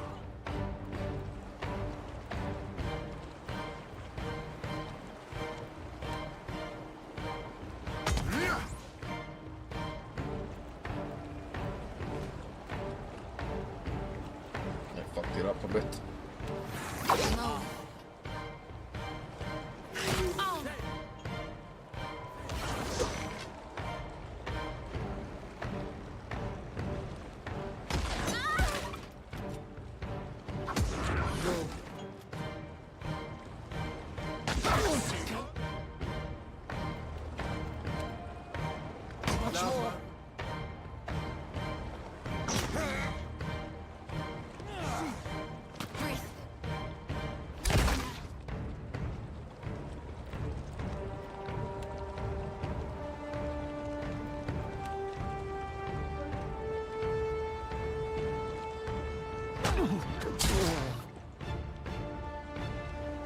This is most pleasant.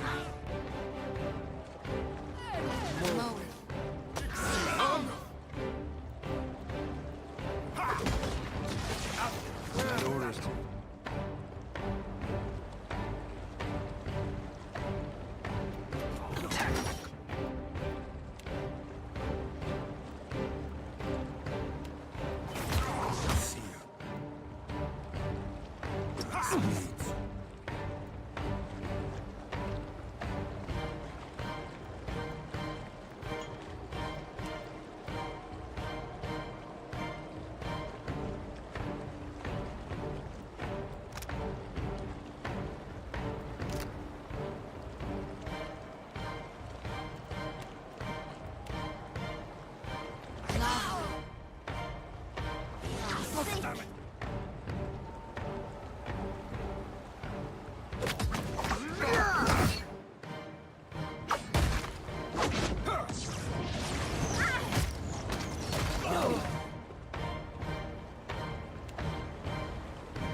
Stay in the seat.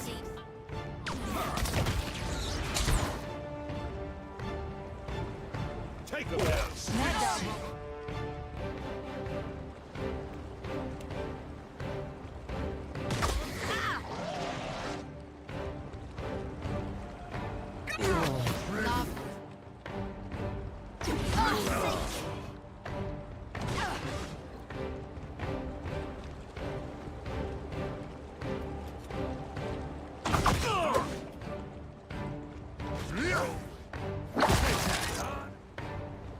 Lucia. Jotty destroys Lucia.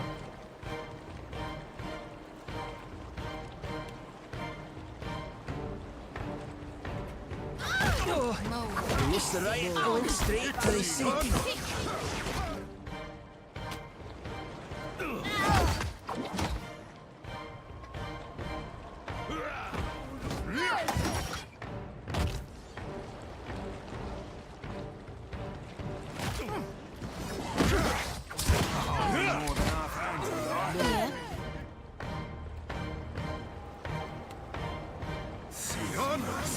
What can I do you for?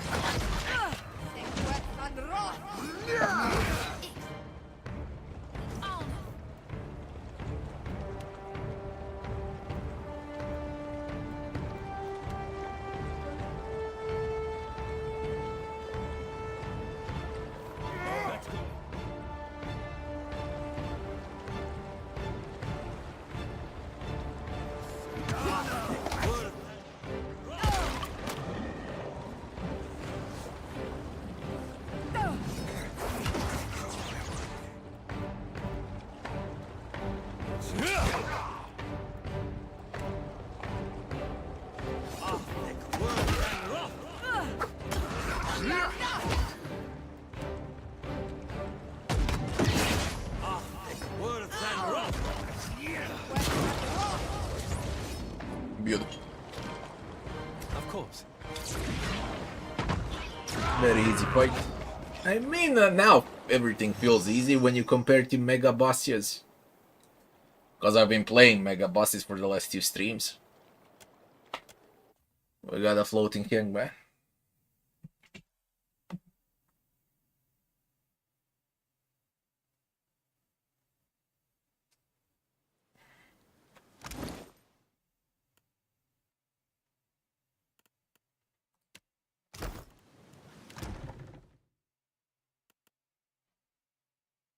Von Perus.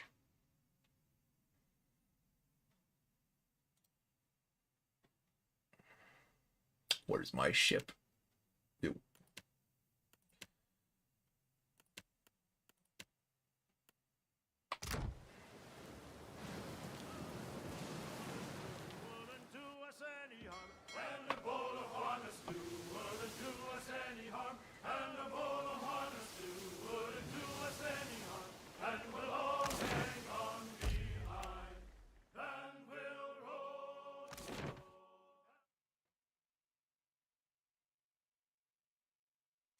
Yeah, I killed the Steel Clad on the first attempt.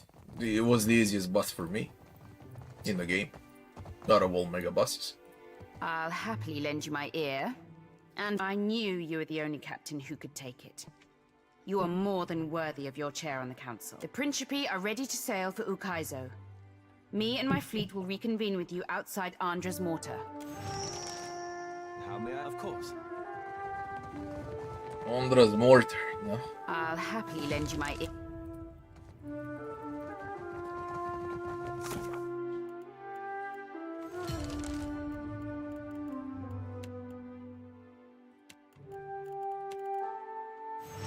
You guys. How may I? I shall.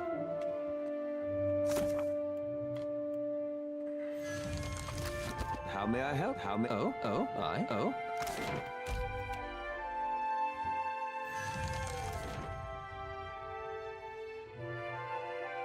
We bring back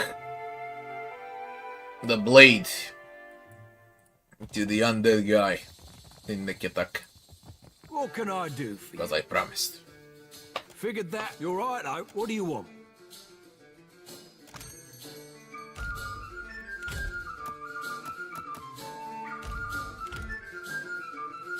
And we take a final rest.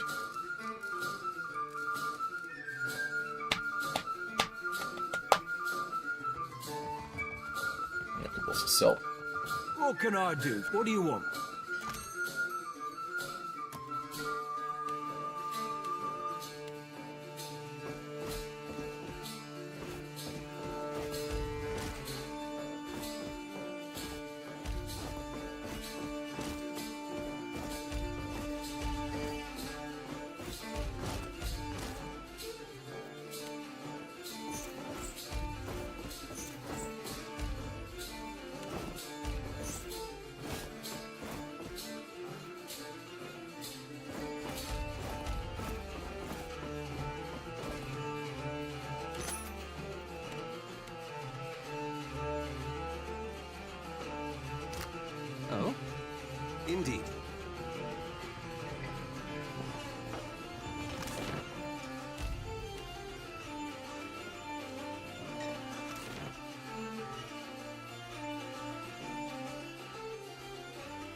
Can you put cannons on Fonferros?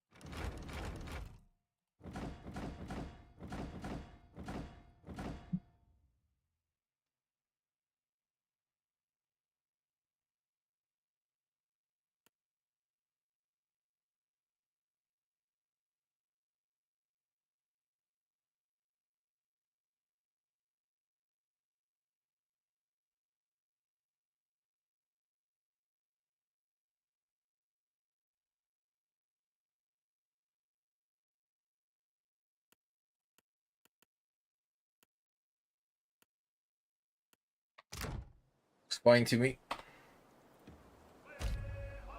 A message from Palagina.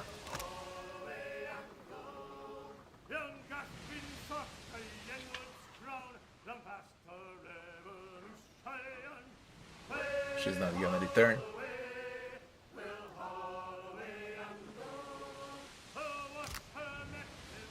Palagina is out. Not like we didn't know.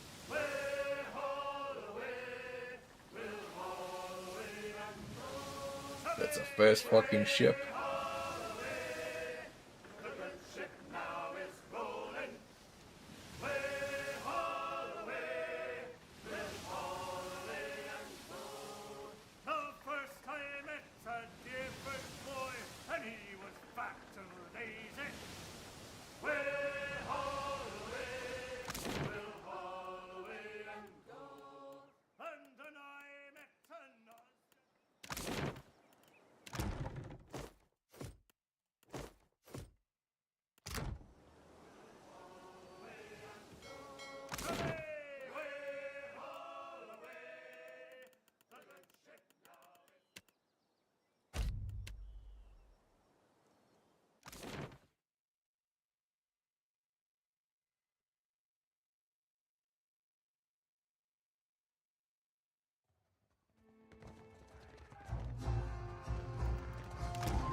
I don't know why it's locked. Yes, Oh, of whatever. course.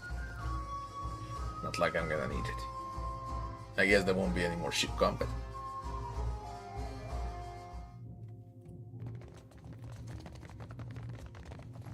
You are very. You may leave.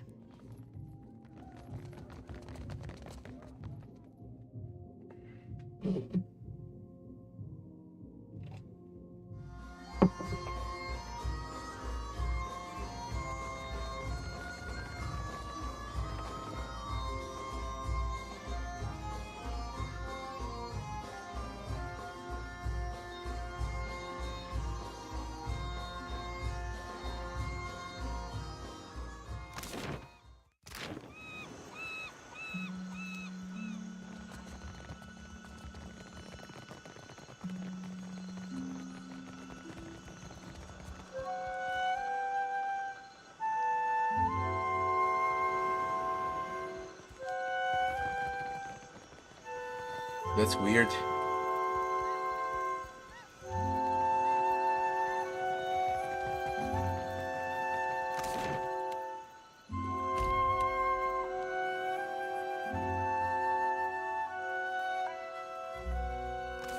I don't know how much more is until the game is done.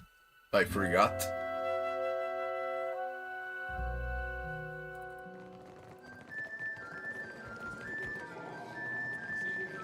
Please. I don't see the There point shouldn't of be this. much. We're just gonna get dirty again when we go back outside.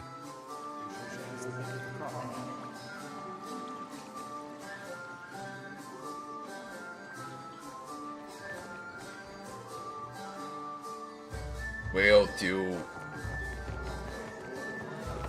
what was it? Catacombs. And return the sword.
How fares, brother?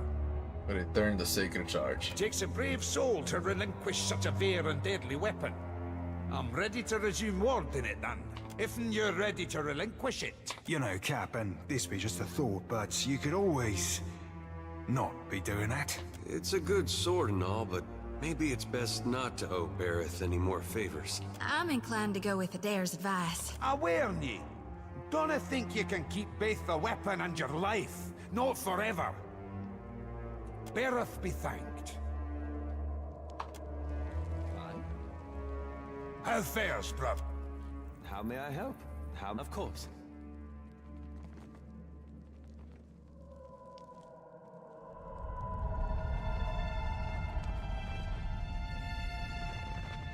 Kinda hate killing him. He doesn't deserve to, I can say, die. He's undead, but I don't wanna fight with him. There is no need. Where do we go? Travel to Ukaizo, northeast of Neketaka, through Ophekia's Channel, a natural gateway leading between the crags of Magranstead into the storms of Ondra Mortar. Principe fleet will meet me there to lend the support to reach Ukaizo. Do Ukaizo. We rest yet. This is the team that's gonna finish. Go with stats. I never checked records.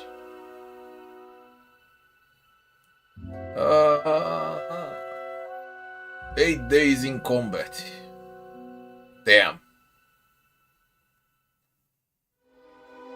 3k enemies defeated. Sigil Master Aurenic counts as the hardest enemy in the game. It is. That's the hardest mega boss in the game by far. Choti was the most time in the party. I never switched Choti. I switched everyone else, but she remained from start to finish. Alot killed the most, of course, AoE. Alot dealt the most damage. Highest single target damage was Seraphim. Most crits by Alot, most hits by Choti, man. Most damage taken is me, because I'm a full tank. And I got knocked out only 7 times, on 73,000 damage, which means it's a great build. Gender tank. Most times knocked out was Adair. Classic.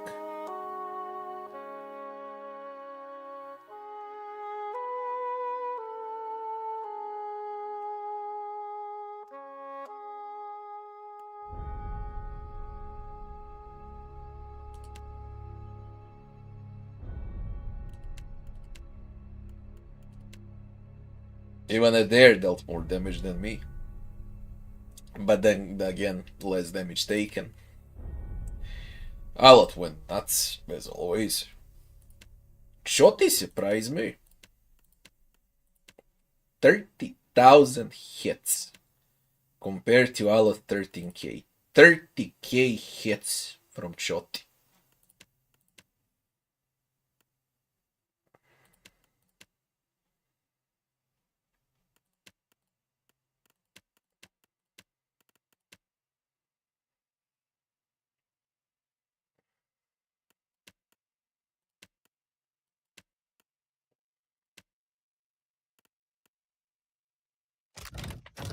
Yes?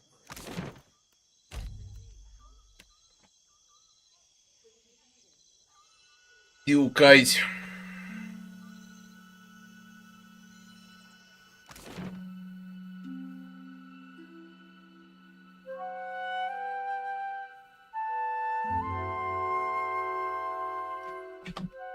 Ah, there you are.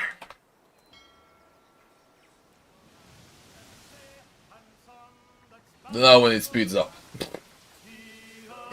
Shit, oh, fucking father with floating Hangman.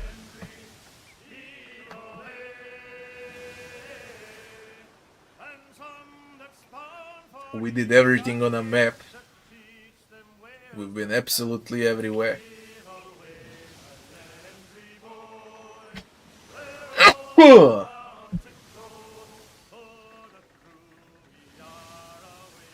Huge game.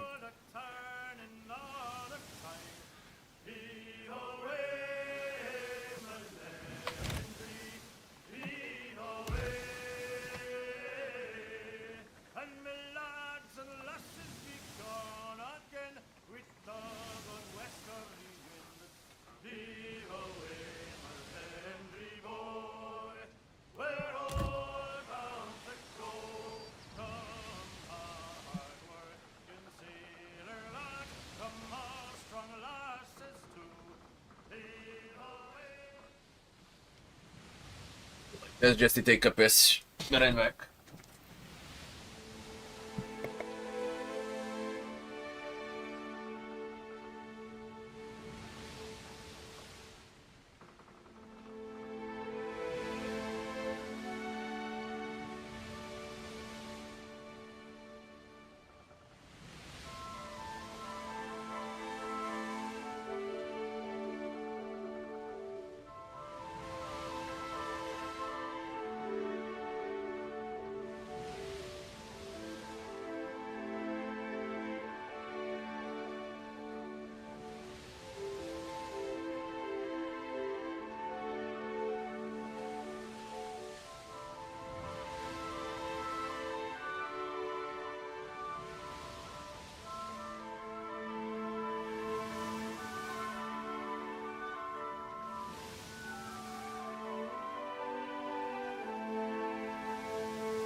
Move forward.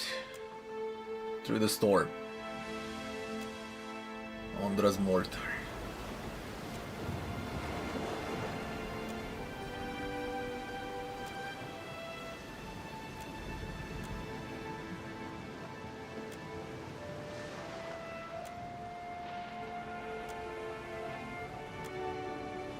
Principe behind us. Rautai against us.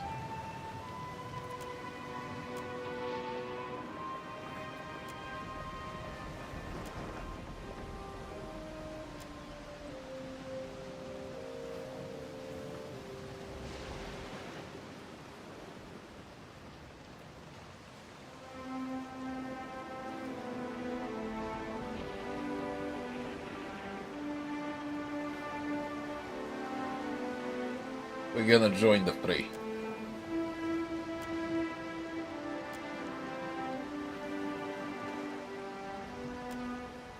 Against Rautai. Captain Reek.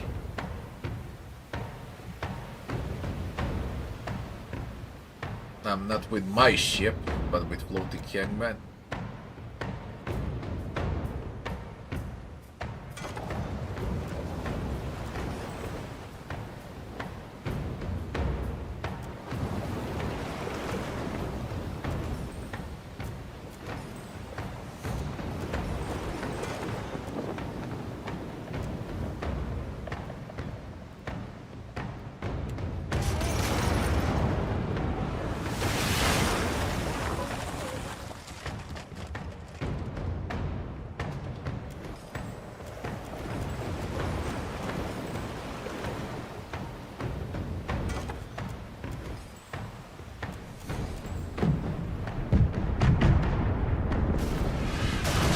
Devastating.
Devastating.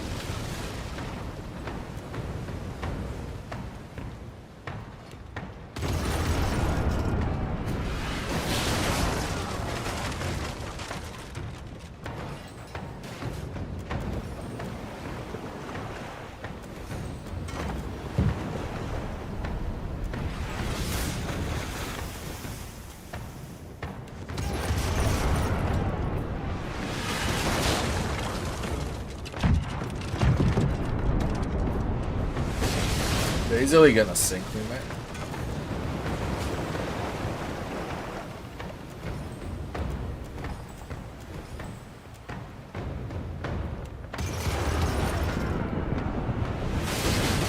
I should have targeted the hull from the get-go.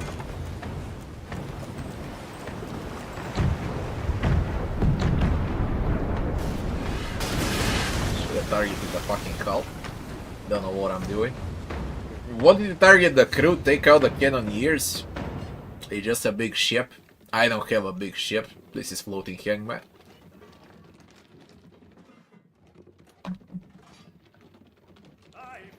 Oh, bad save.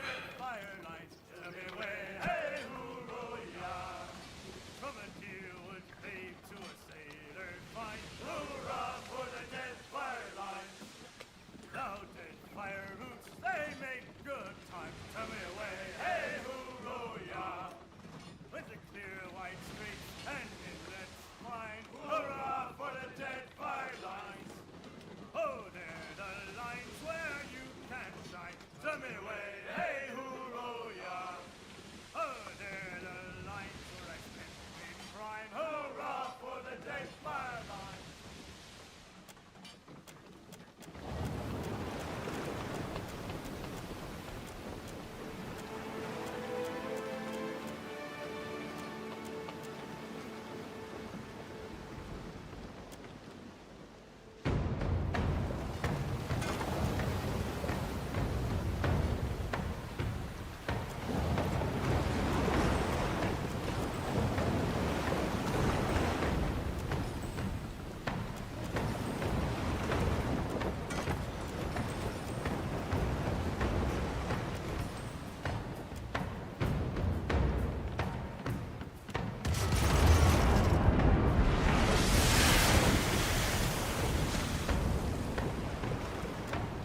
escaped.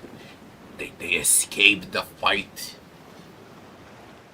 They're here to stop us from entering Ondra's mortar and to kill the pirates. It's the captain of Rautai, of the Royal Deadfire Company.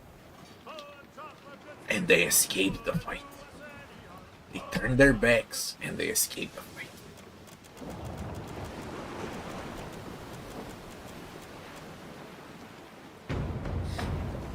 What I just seen now.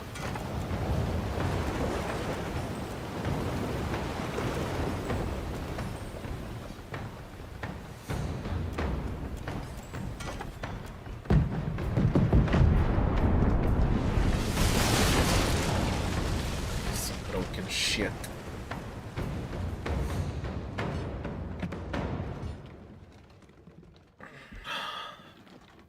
I mean, that's the worst part of the game, ship combat.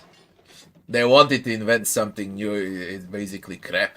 They made it turn-based, would be 10 times. I mean, this is turn-based, but so you can actually have any control over it. There is the rule. Basically. Because I won all the fights with ship battle. Ship to ship, not boarding. The rule is half sail, turn to port, shoot, half sail, hold, shoot, and then repeat. That's the rule. If you get lucky. Now you can target the crew or you can target the hull. Targeting sails is complete crap.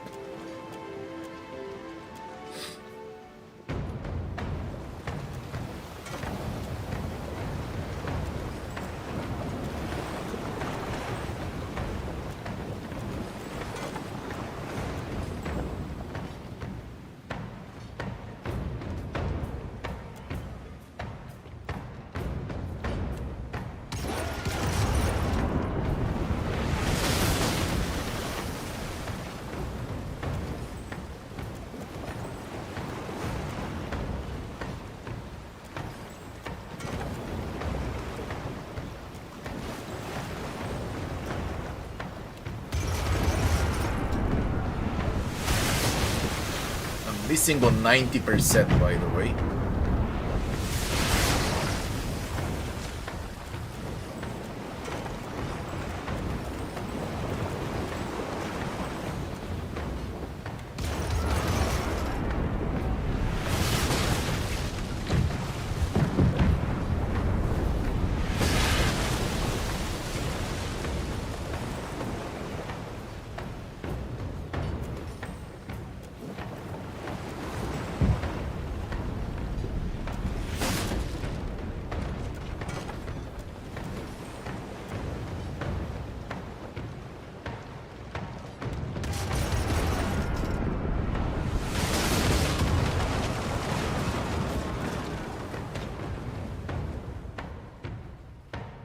Captain left nothing.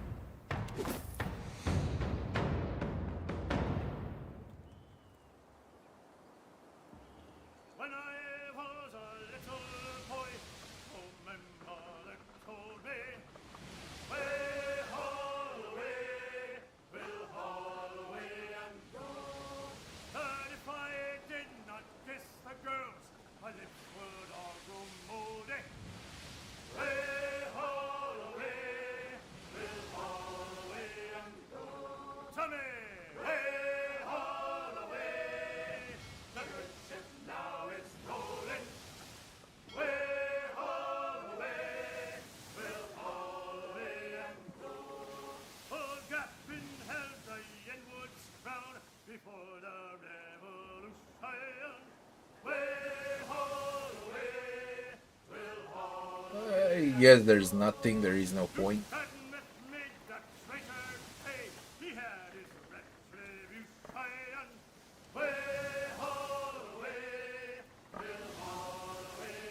But I can finish the map.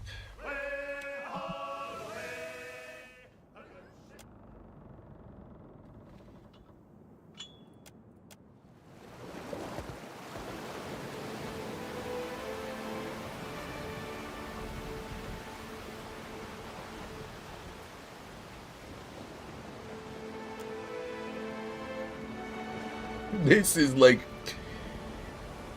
so late.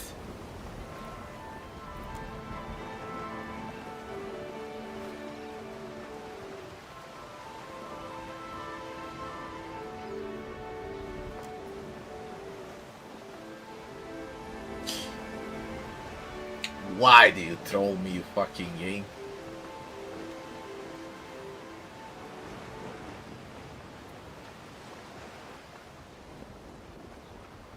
I don't want to do this crap.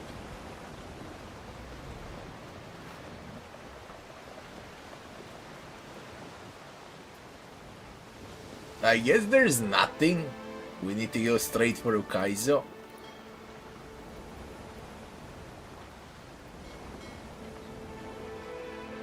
My game bugged out. Hey? Did my game bugged out?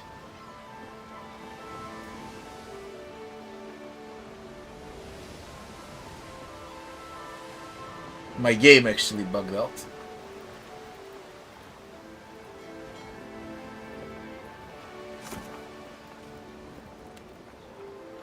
Travel to Ukaizo. There we go.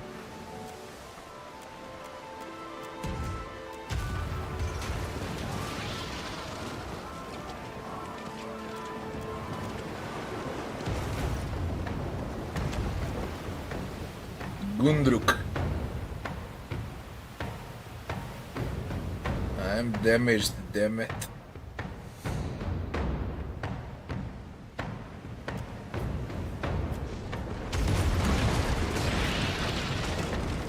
I gotta go in like this.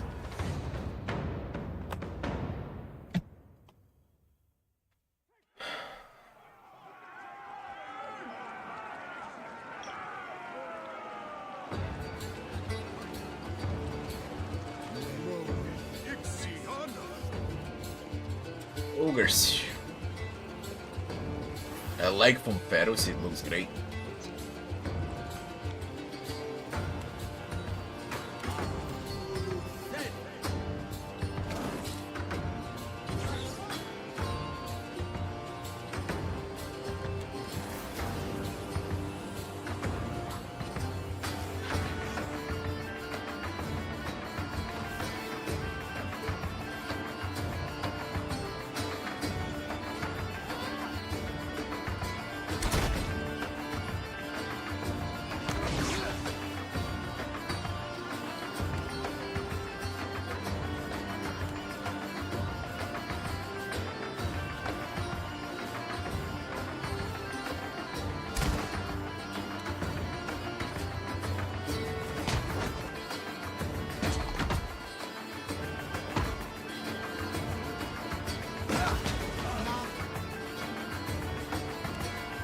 This is futile!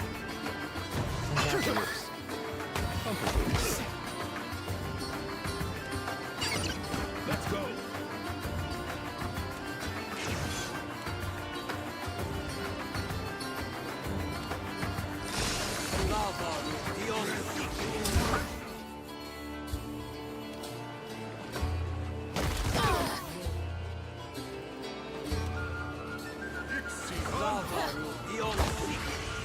Take them down!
How may I help?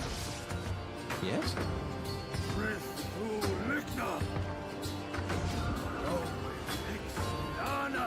Of course. Maya turned against us. Now Maya is dead as well. Holy shit, I killed her Hulk. What can I do? That's life.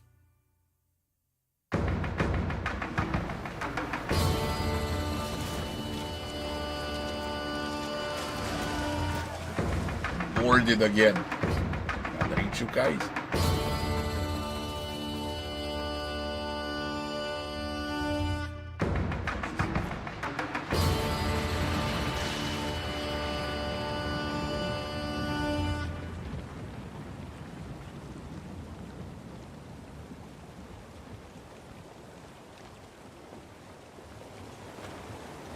One of my eyes be open.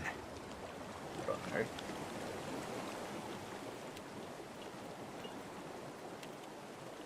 Lava room beyond So.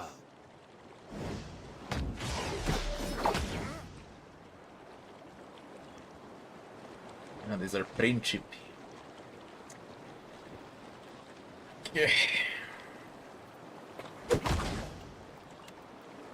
That would be enough.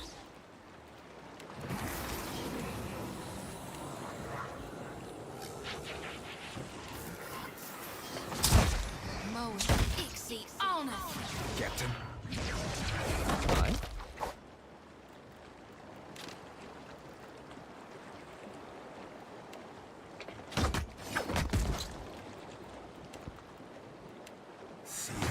Come now, step into the light. Lava room beyond secret.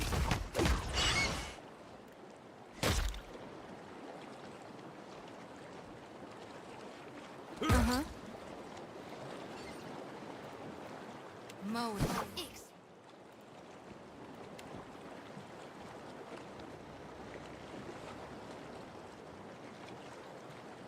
On. Ah, worse than rock.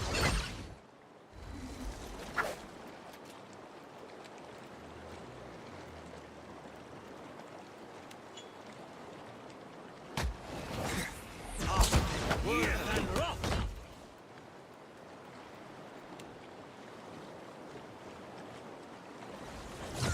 Hey, kiddo whack. Any harder? On.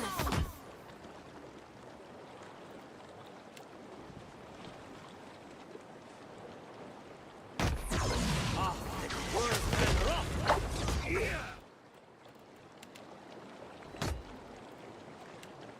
Mode X. Yeah.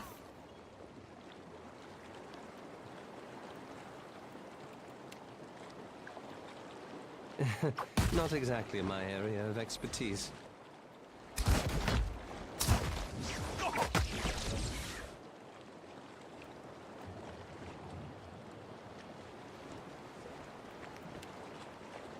Serious me. Lava room beyond sea.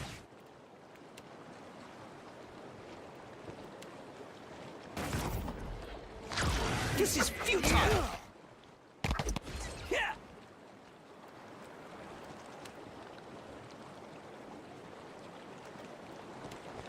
Lava Let's go. beyond seek.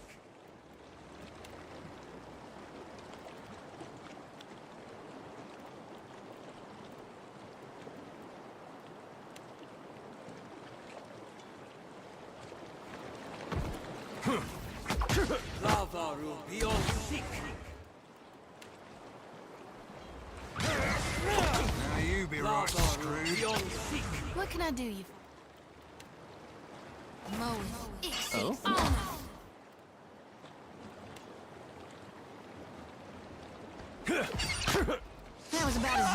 a bump on a pickle. Take him down.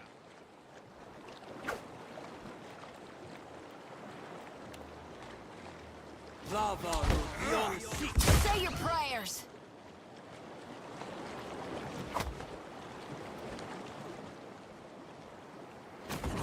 How may I help? Aye. I cannot whack him any What harder. can I do you for? Lavaru, be How may I help?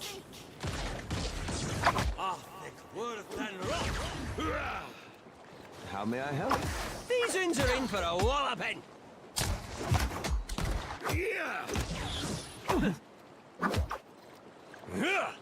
How may I help? That was about as useful as a bump on a pickle. Lava beyond seek. Take him down. Yes? No mercy. Should have done just one ship battle here and get you to Ukaizo. This is not needed.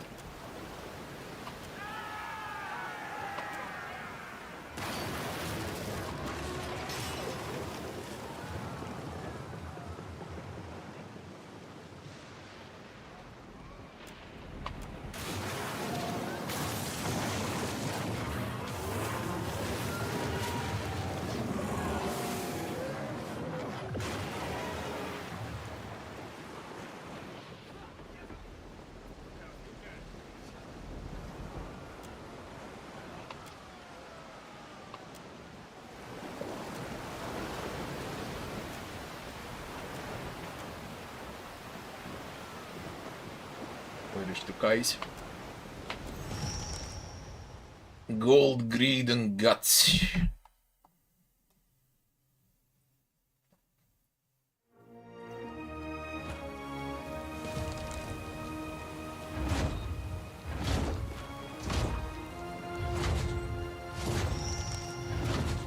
Okay, tell us.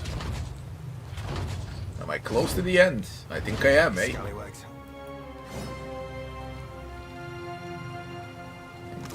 Sentinels, Ukaizo Harbor.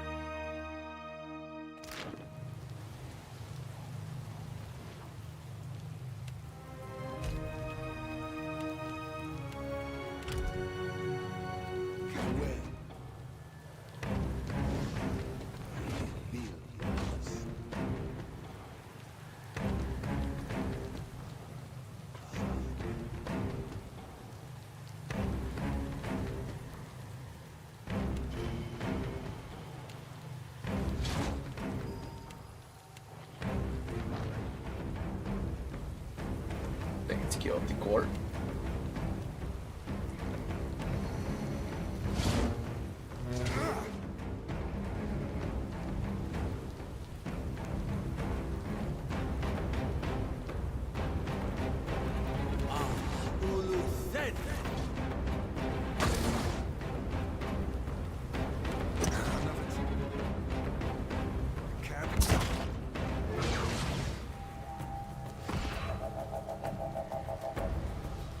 Should have upgraded weapons.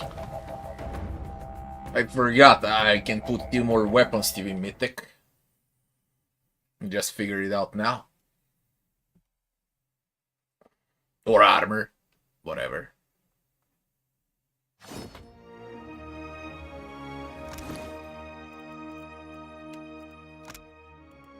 Mythic. There we go. Enchant into mythic.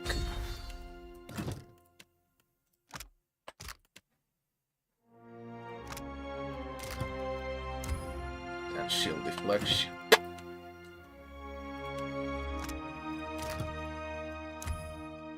To armor 8. I'll take a rod. Amira's wing.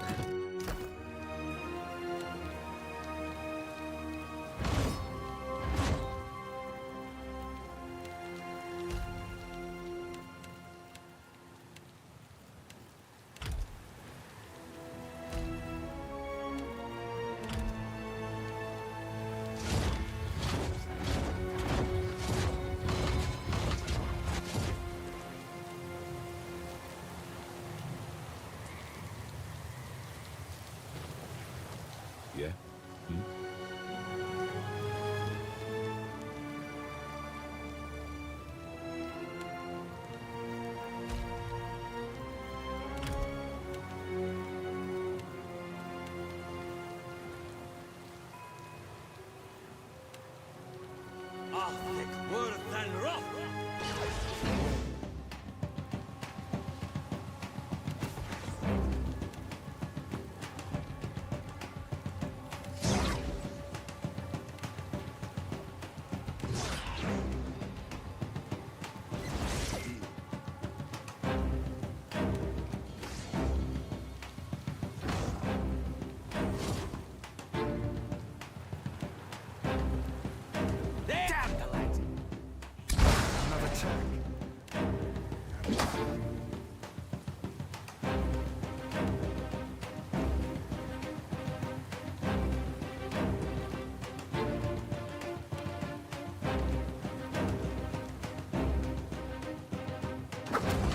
This is...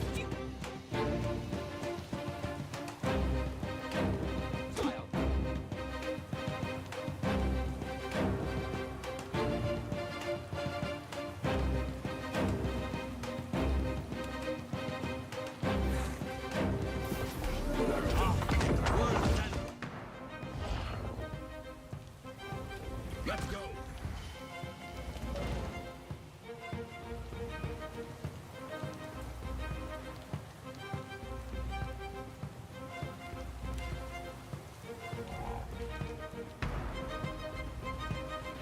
Sure thing.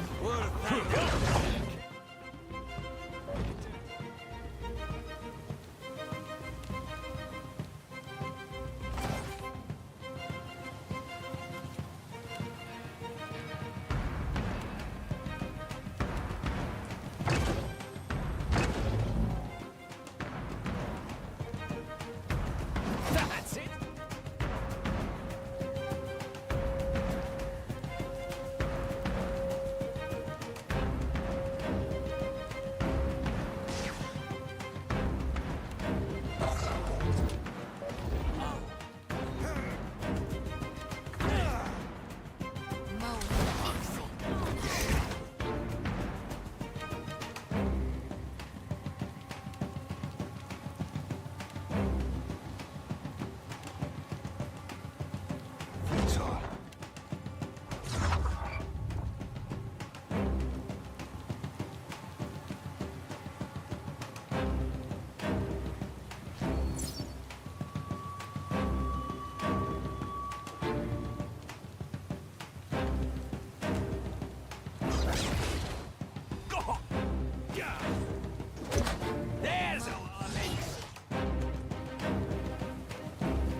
What for? Only takes a finger to blow her away.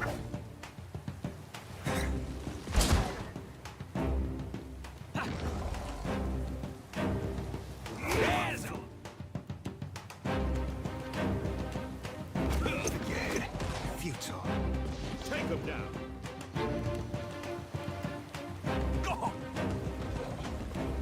Lovely, neon sink. That was about as useful as a bump on a pickle. Right on time.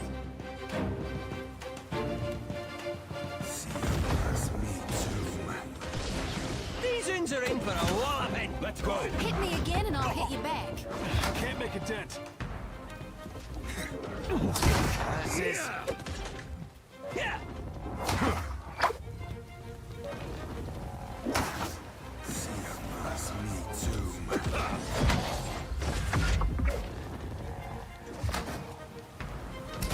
Flogging the figurehead.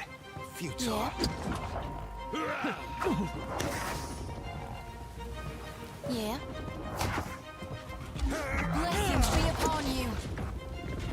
Happy to oblige. All right.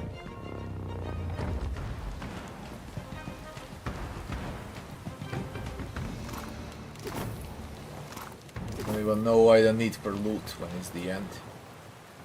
There shouldn't be any loot. Will do.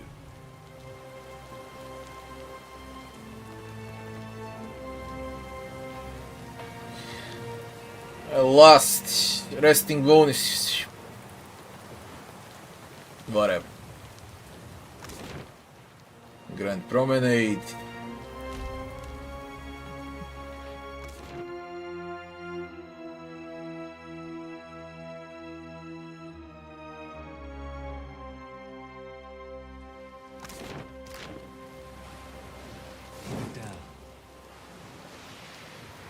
I hope you got a way of turning off that storm. Looks unfriendly. Mean-spirited, even. And so you can check Ukaizo. More for lore. Here we are. Gilded Vale got its name from the way the wheat fields used to look in the sun. But this place really is gilded. Might as well be a different world. Well, hard to miss what you can barely remember. All I know is my life took a turn when this world came stomping into mine. These great people got a funny way of passing on. They disappear from the world, but leave their problems behind for the rest of us to deal with. He does. And I guess he's got that over the rest of them. God of redemption, trying to redeem the gods. What a mess. 5 years ago, you controlled the destiny of thousands of souls in Sun and Shadow. But the choice you make today shall define the fate of every living thing in Aora. Good. I know you'll choose wisely. And no matter what happens, it's been an honor journeying with you. Again. We gonna do this or what? We've made it this far, yet we're still alive. Might as well square off with my god before our luck runs dry. Sure do. If Gon wants you dead, I figure he can do it himself. Besides, the part of him that's been stomping through the Deadfire didn't much help me at Malgren's teeth. Tell me, Watcher, can there be a god of light and birth if souls themselves can no longer be reborn? It didn't work so good at Malgren's teeth, now. But sure, we can try to sway my god's will again. Well, if anyone could do it, I reckon it'd be you. I thought it'd be different how it turned out, but I couldn't dream of any other way. Now then, shall we go face my god for one last time? Find out what it is we can or can't do in these end times, whether we're meant to wither or thrive. Consider me your second shadow. I look back, and I ain't but half sure how we got ourselves here, Cap. I've half a mind to be giving the damn things up. It'd be right good to have you on our side. Hope you know, we'd be full behind you. And not the normal piratical full behind you, where we sail away the moment your back be turned neither. Trying to seduce me, somebody had to be keeping your spectre-speaking ass alive. Onwards then, Cap. Final goodbyes.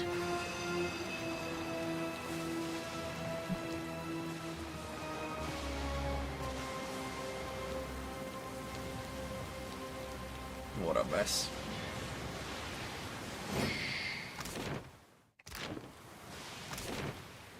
On the spire.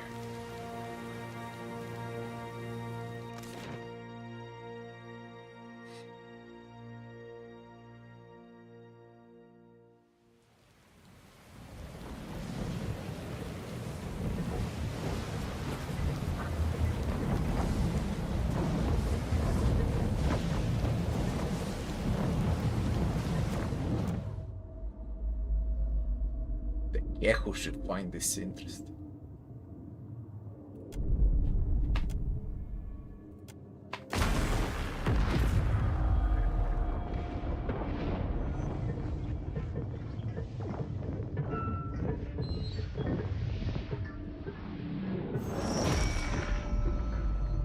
The machine controlling the storm winds down. The clattering of its machinery settles into a low whir and then, at last, hiccups to a halt. Beyond the tower, the black, roiling clouds of Andra's mortar roll away from the ancient city of Ukaizo, with only a tired sigh of wind to see them off. And on that last breath of wind, comes to you a familiar sound. The bell's ringing is soft, not the clangor and torrent you've grown used to. It calls to your soul, and your soul yearns to follow it. Your soul flees from your body and into the beyond, chasing that sound. It leads you at last to Bareth's realm, to that cold platform and room of endless doors. Watcher, your journey nears its conclusion. The pallid night stands before you, her gaunt face impassive.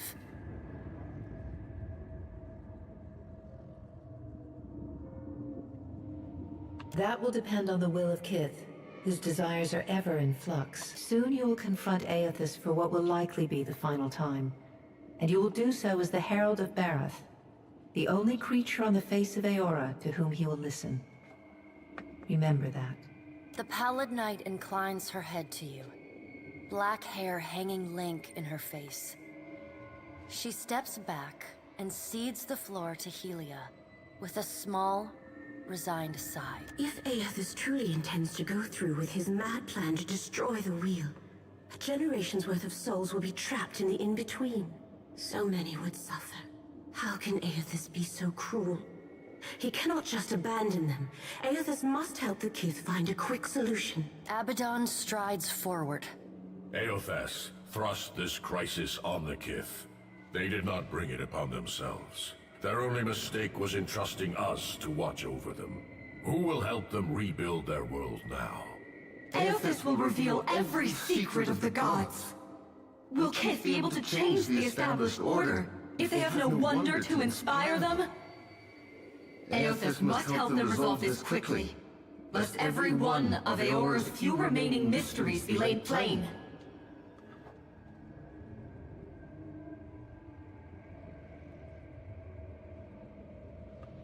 You have misgivings.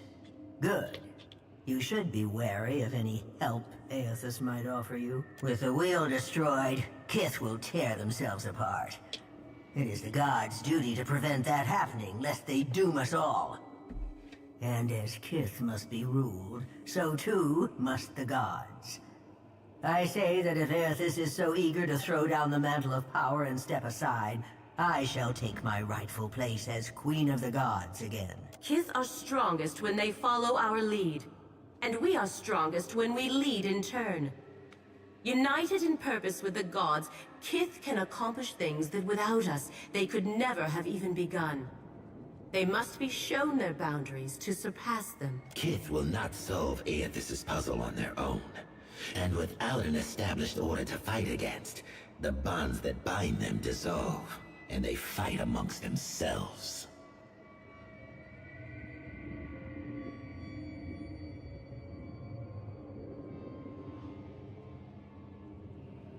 Boudica's firm hand is but the motherly smothering of Helia by another name.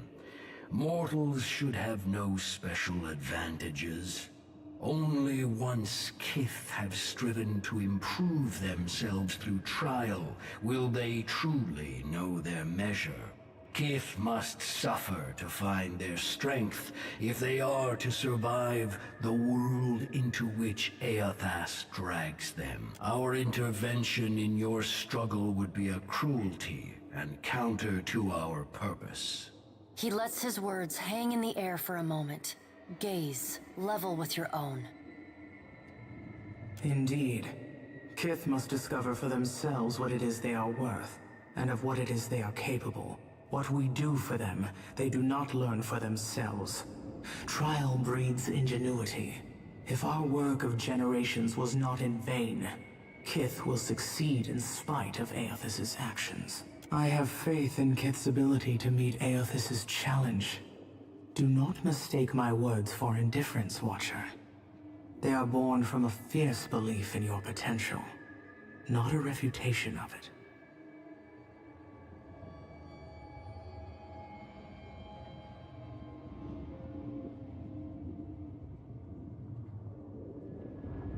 And yet you come to Ukaizo with only the Principe at your back. All that Kith stand to lose, and even then your leaders could not join hands, squabbling instead over prestige and resources. You believe that will change when my final death comes calling? You are a greater fool than I thought. Margaret is blinded by her affection for mortals. She does not see that entropy is the destiny of all things.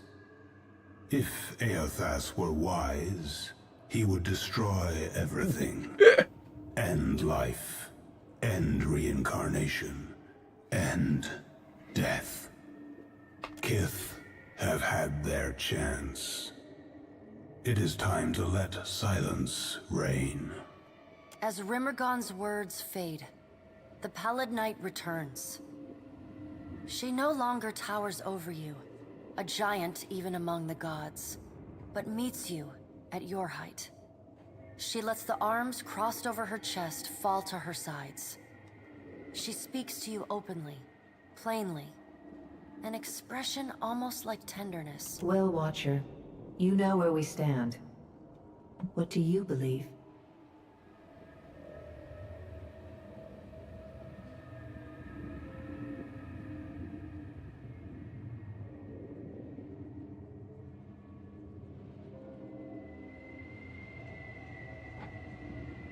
I only suggest that you walk into this future with eyes wide, Watcher.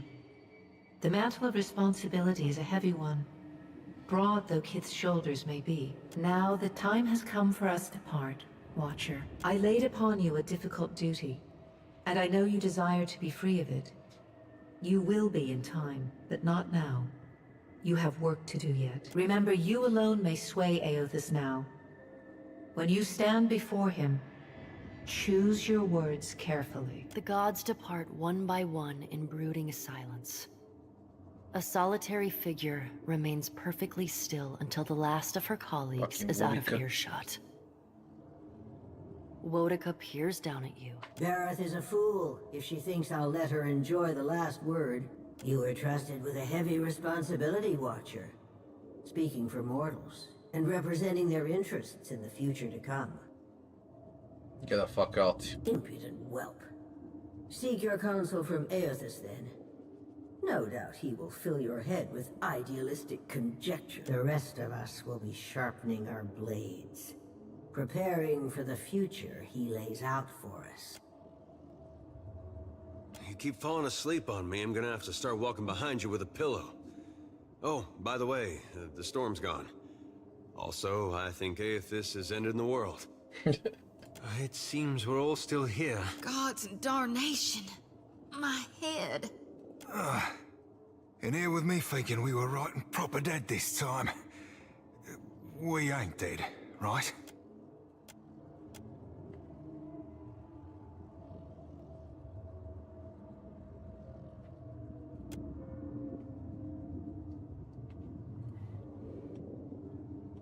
They did this so freaking well, considering how old the game is, considering its isometric CRPG. This ain't fucking real how great it looks. Do you know what it reminds me of on God of War 3 Remaster? On those graphics?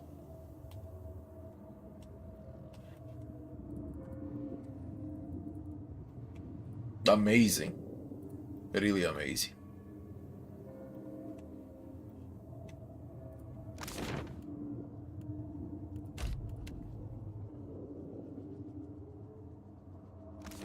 Who are we dealing with here? Who came? Royal? Valians? Who? Yeah. What you people from lush, bright lands fail to grasp is that Rauatai isn't a storm-tossed spit of land. Ukaizo belongs to us. We've earned it with blood, and no one shall take it from us now.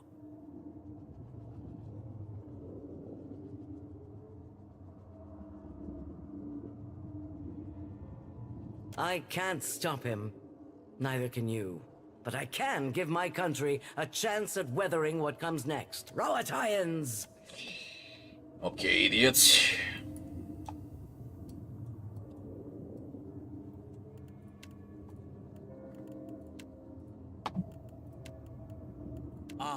Ulu Sen!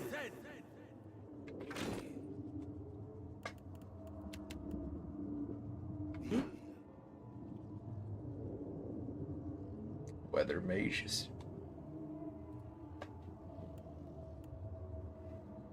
Death! Thank you.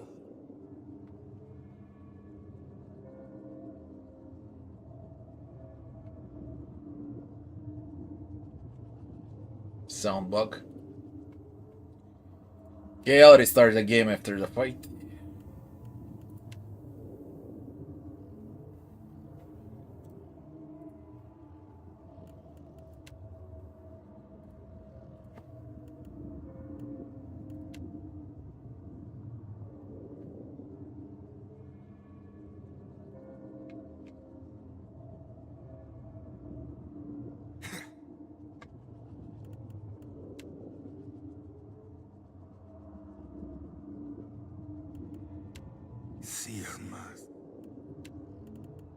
Me too.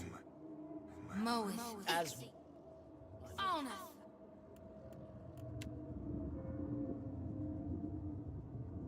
As one.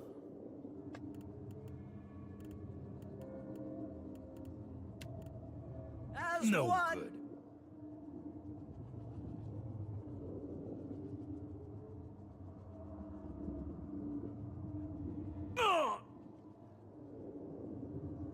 Shit.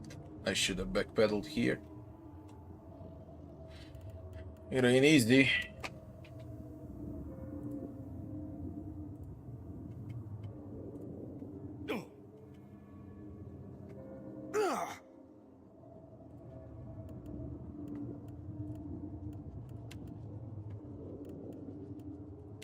Breath That's relief. not very helpful.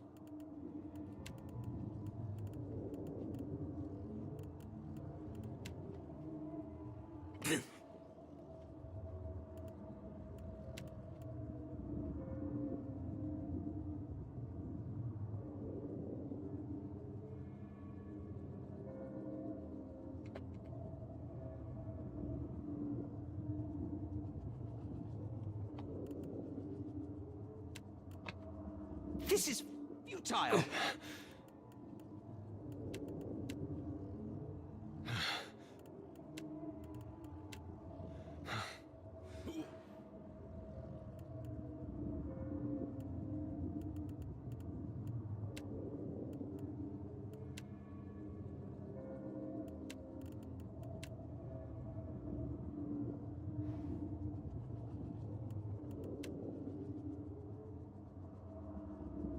Don't even know who deals that much. Someone deals a lot.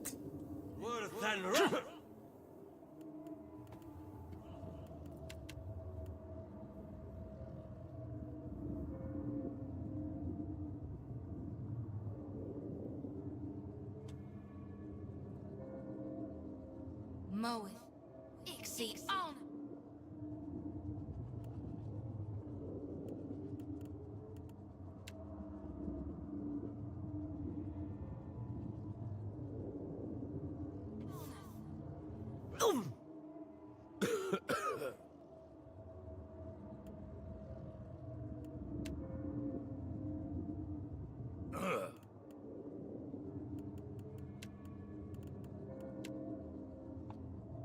No can do.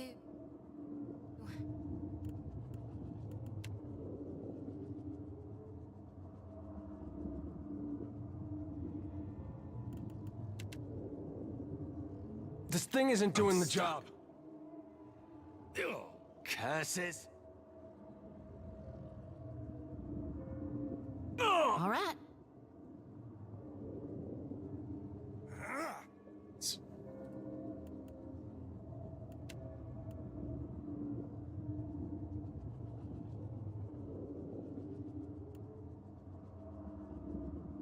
That looks... That was about as useful as a bump on a pickle.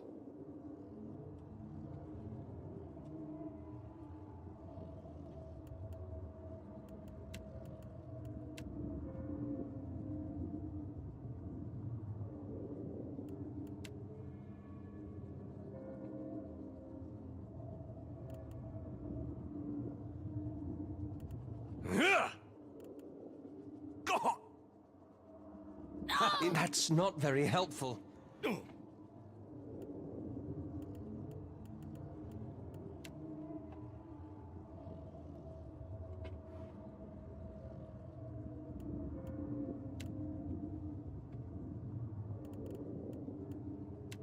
Hey. Forced to the battle. We had some good times.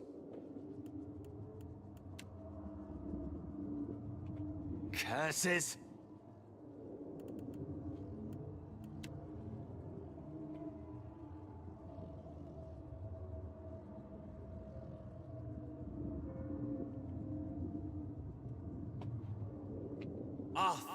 Thick and rough.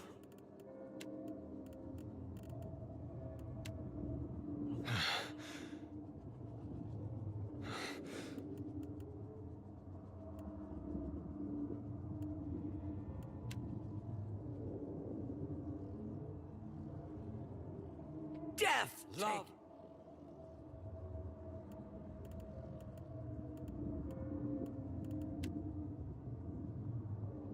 Beyond seek. Oh? Lavaru be sink. Worth and rough. That was about as useful as a bump on a pickle. Ha-ha! Ora. That would be enough.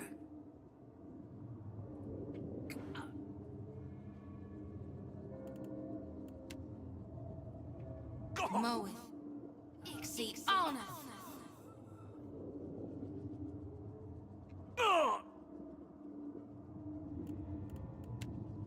Lavaru beyond seek. Take him.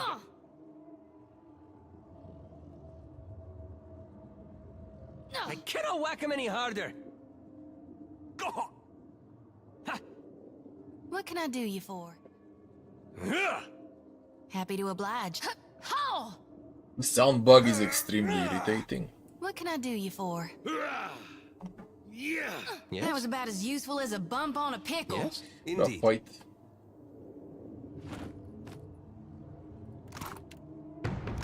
Final reward. Crested head of Kazanui.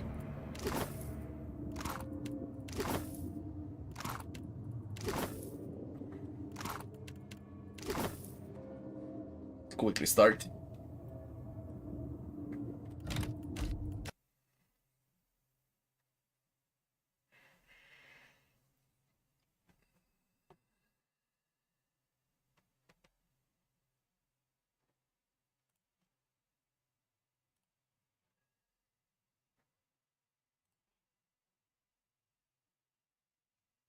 I think we got a final boss as well, if I remember. I forgot most of the game. Shouldn't be a big deal, can't be stronger than mega bosses. There is no way it's stronger than mega bosses.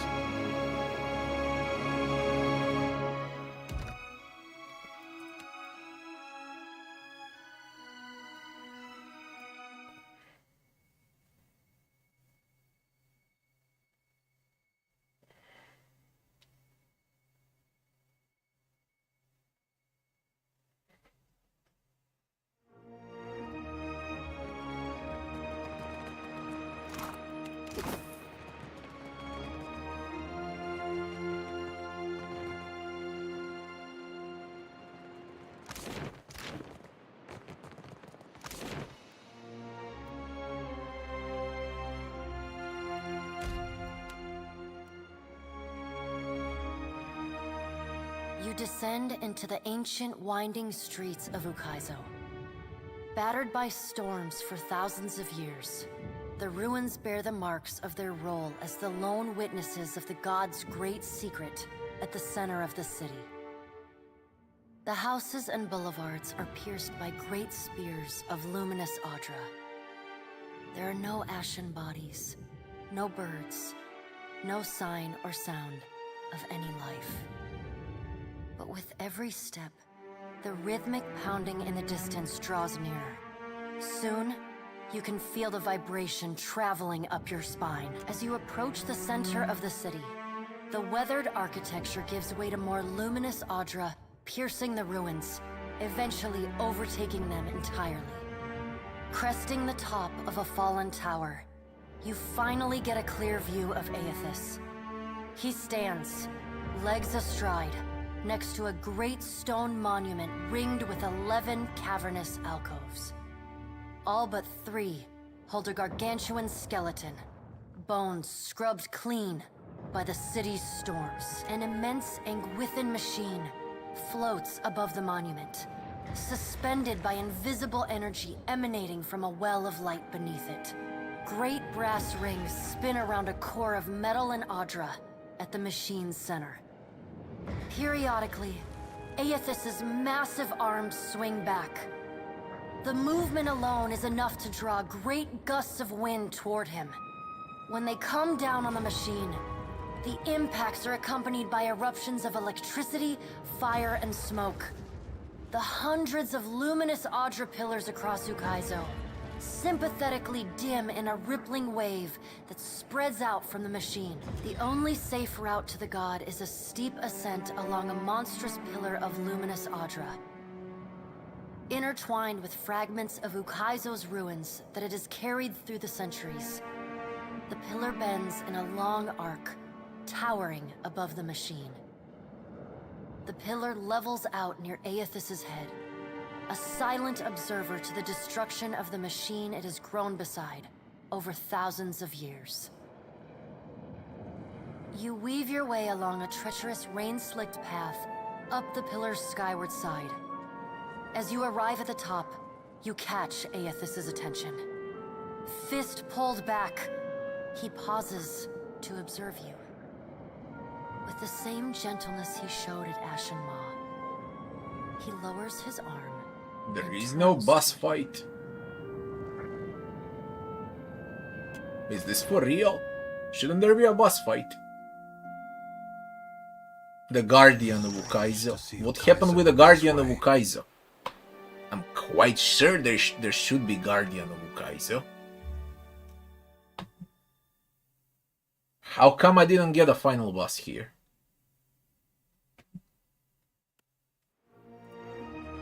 Should I go back?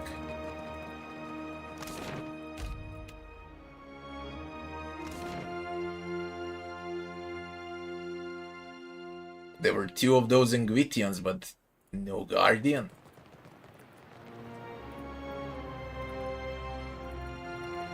I'm quite sure there should have been a final boss. He never spawned. Maybe I did something so he didn't spawn. Can someone please explain what's happening? Someone check why the game didn't spawn Guardian of Ukaizo. Because this shit is weird as fuck.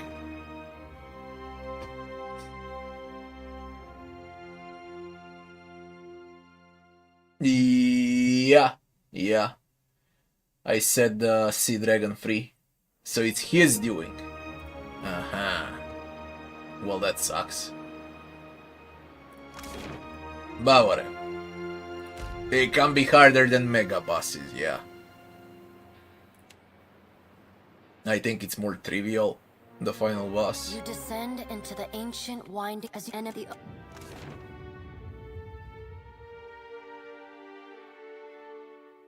Strange to see Ukaizo in this way. It may be hard to picture, but this city was once full of life. The Huana, yes, but also Kith from many other cultures. Great hanging trees shadowed these boulevards.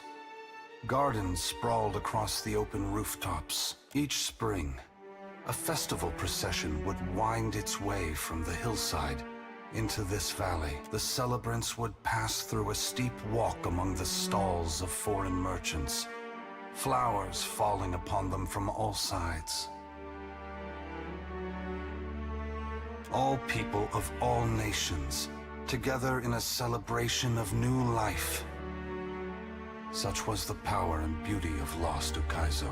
If you kill mega bosses, it gets stronger. Per mega boss, I killed all 4.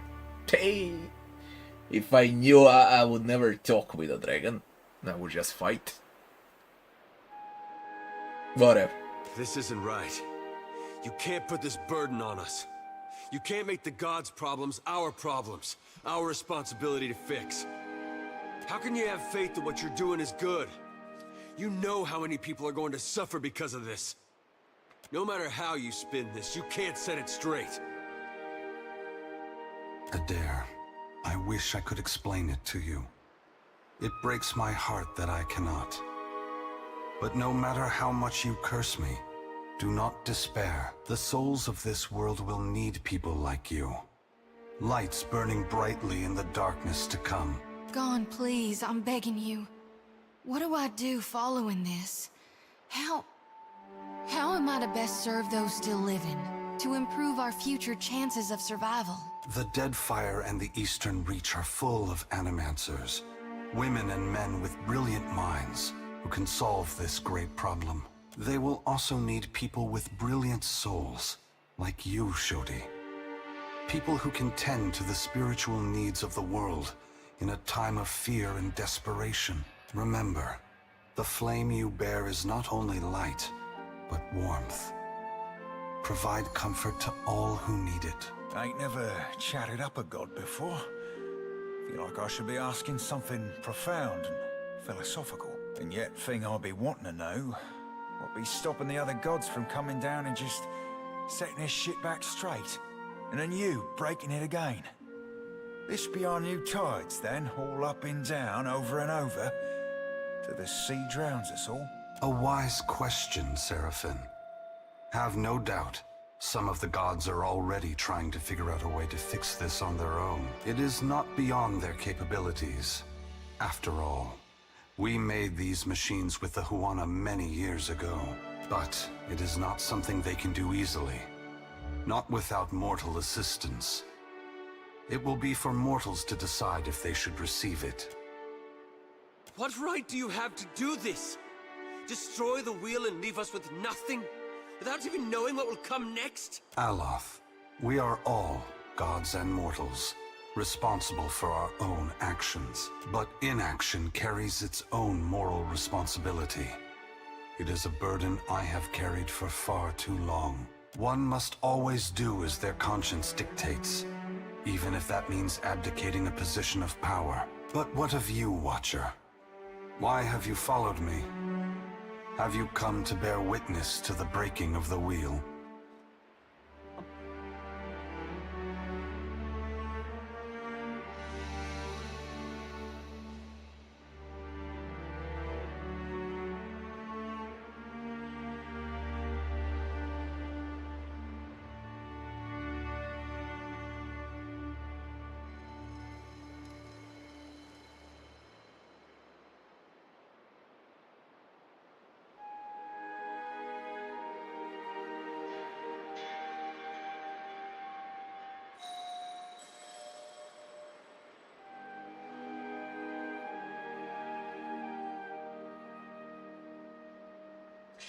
I think I remember when you say I come to fight you, you insta-die.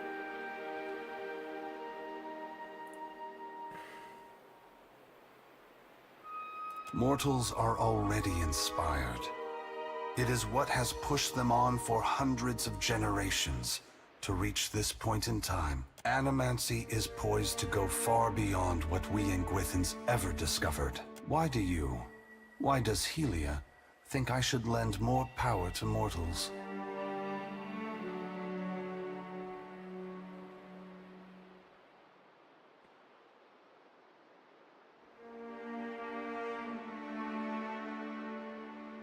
It's true that even with all the advances in animancy, the gods will enter into this era much more well-prepared than mortals. From where should mortals draw their inspiration?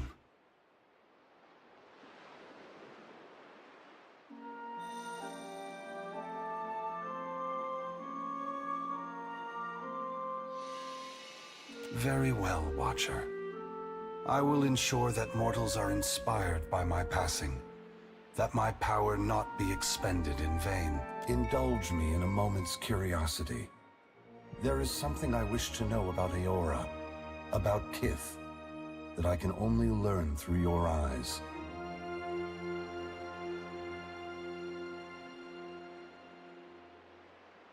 You followed me all this way, dodging an armada, navigating an impenetrable wall of storms, voyaging across uncharted seas, with the machinations of gods echoing in your ears, all the while trusting in the institutions of Kith to get you this far, and earning their trust in turn. Whatever else happens this day, that much is remarkable. I believe that mortals possess the strength to collaborate and shape a future of their own design. Not all of my brothers and sisters agree. By relying on others and coming together in a time of crisis, you illustrate my point. The gods will witness you and question their assumptions about how responsible, empathetic, and sophisticated mortals can be. What inspired your decision, Watcher? Did the choice echo your foundational beliefs? Or were you influenced by observation?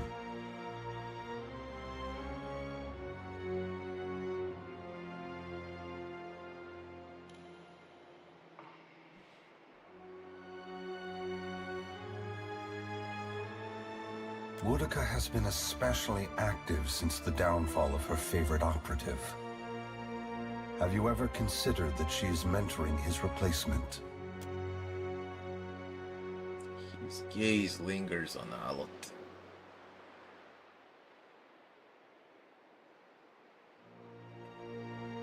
My brothers and sisters never act when the gains are strictly short-term.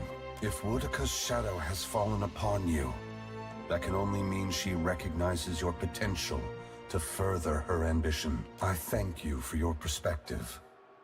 Yours is not the only opinion that concerns me, but for the moment, it offers much to consider. All I ever wanted for mortals was growth, transformation. Once, my brothers and sisters shared this goal. Some have forgotten themselves, giving into fatalism or tyranny. Others have succumbed to apathy. It brings me great sorrow that crisis is the only way to set the future in motion. Would that I could pass the responsibility of heralding your darkest hour to another. Never forget that trust and coordination between mortals brought you to this place. Your future is built on a foundation of hope, and you have laid the first stone. Ask. You are entitled to any answer that is mine to give. The great work of the Ingwithans falls to ruin. Reincarnation as we know it will end. Souls which currently await new life in the beyond will be born into the world as normal, but their numbers will not replenish. Anything that dies will tarry in the void of the in-between, awaiting the motion of a wheel that no longer turns. Once the beyond has emptied, every birth will be hollow-born. Other maladies of the soul may follow, and plague those who linger in life. Unless mortals work together to carve a new path, the essence of life will be trapped in the netherworld. Gods will starve. Eora will grow silent and cold. A generation or more. That much essence is already poised to flow into Eora. But unlike an hourglass, no amount of turning will compel the sand to reverse its course. Should you choose, you could lay down your burden and trust in your children's children to set matters right.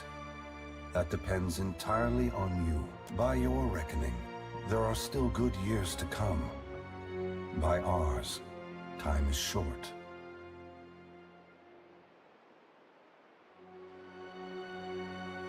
Yes. They must work toward a solution or perish. If that task is beyond their skill, then they no longer deserve their position. I would have them justify their right to lead. That could mean swallowing their pride and hearkening to the wisdom of mortals.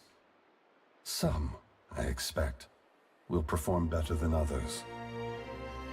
When we tamed the cycle of reincarnation, we broke what had once functioned naturally and without intervention. The flow of essence will not normalize on its own. Essence will simply pool in the void of the in-between, never passing through Adra networks to the beyond. The dead will be left to wander in darkness, confusion, and sorrow. No one is worthy of unconditional trust. If you feel the gods are beyond forgiveness, then they don't deserve your obedience. Make your future one that doesn't require them. Should you choose to accept the gods, I hope that you temper your faith with skepticism. Werglia is entitled to her opinion. If the intent of this test is to justify an uprising to come, that is more worrisome. The other gods must decide for themselves if mortals are ready to dictate their future. Should Werglia's tyranny prove the only alternative, mortals must prepare for a terrible conflict. Your perspective bridges eternity, Watcher. Many will look to you to mediate differences that could shake the very foundations of Eora. For several reasons. My strength was diminished after the Godhammer bomb, and assuming this form took incredible effort. With so many vying for control of the Deadfire, I also saw a ripe opportunity for mortals to cast aside their differences and stand together as one. They have never been more powerful, more capable. Because of this, the gods must justify their importance or be proven obsolete. I apologize, Watcher. There is nothing I can do to restore the glory of your hard-won and poorly situated estate. What happened to Cadnua was not personal in nature. I would have occupied the statue even if it was buried beneath Defiance Bay. Given your perseverance, I know that a second home cannot be distant in your future. You have only to seek it out. I must attend to my final work now. I cannot delay any longer. You have carried a heavy burden across the Deadfire, Watcher. Before I go, I would rid you of it.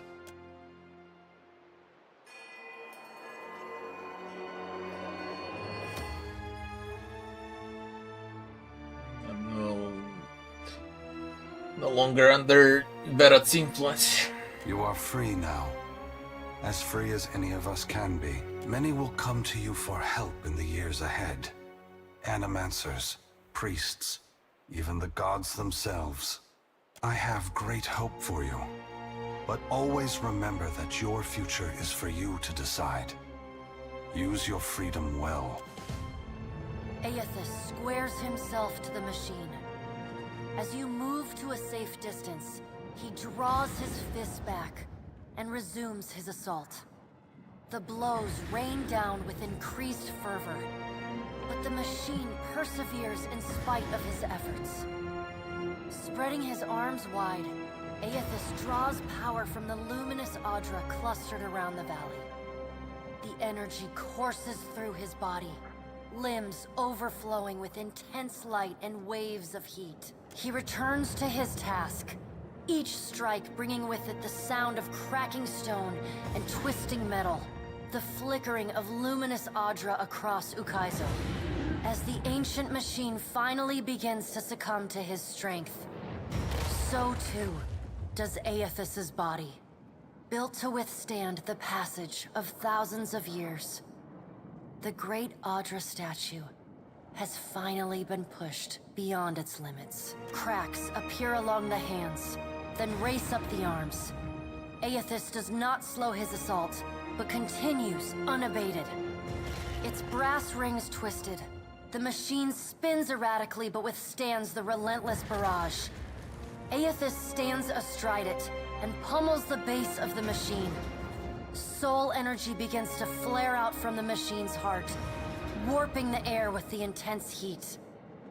Aethys drives his right fist into the machine's center, the core of metal and Adra. The god lets out a deafening shout, something between a cry of anguish and a roar of exultation. You see Aethys's arm shatter upward from his hand through his elbow. A flash of light and heat bursts from the core, accompanied by a cacophony of destruction. The moment passes as Aethys's shout echoes throughout the valley. Your eyes begin to recover. The god's work is accomplished. The great machine of Ukaizo has been destroyed.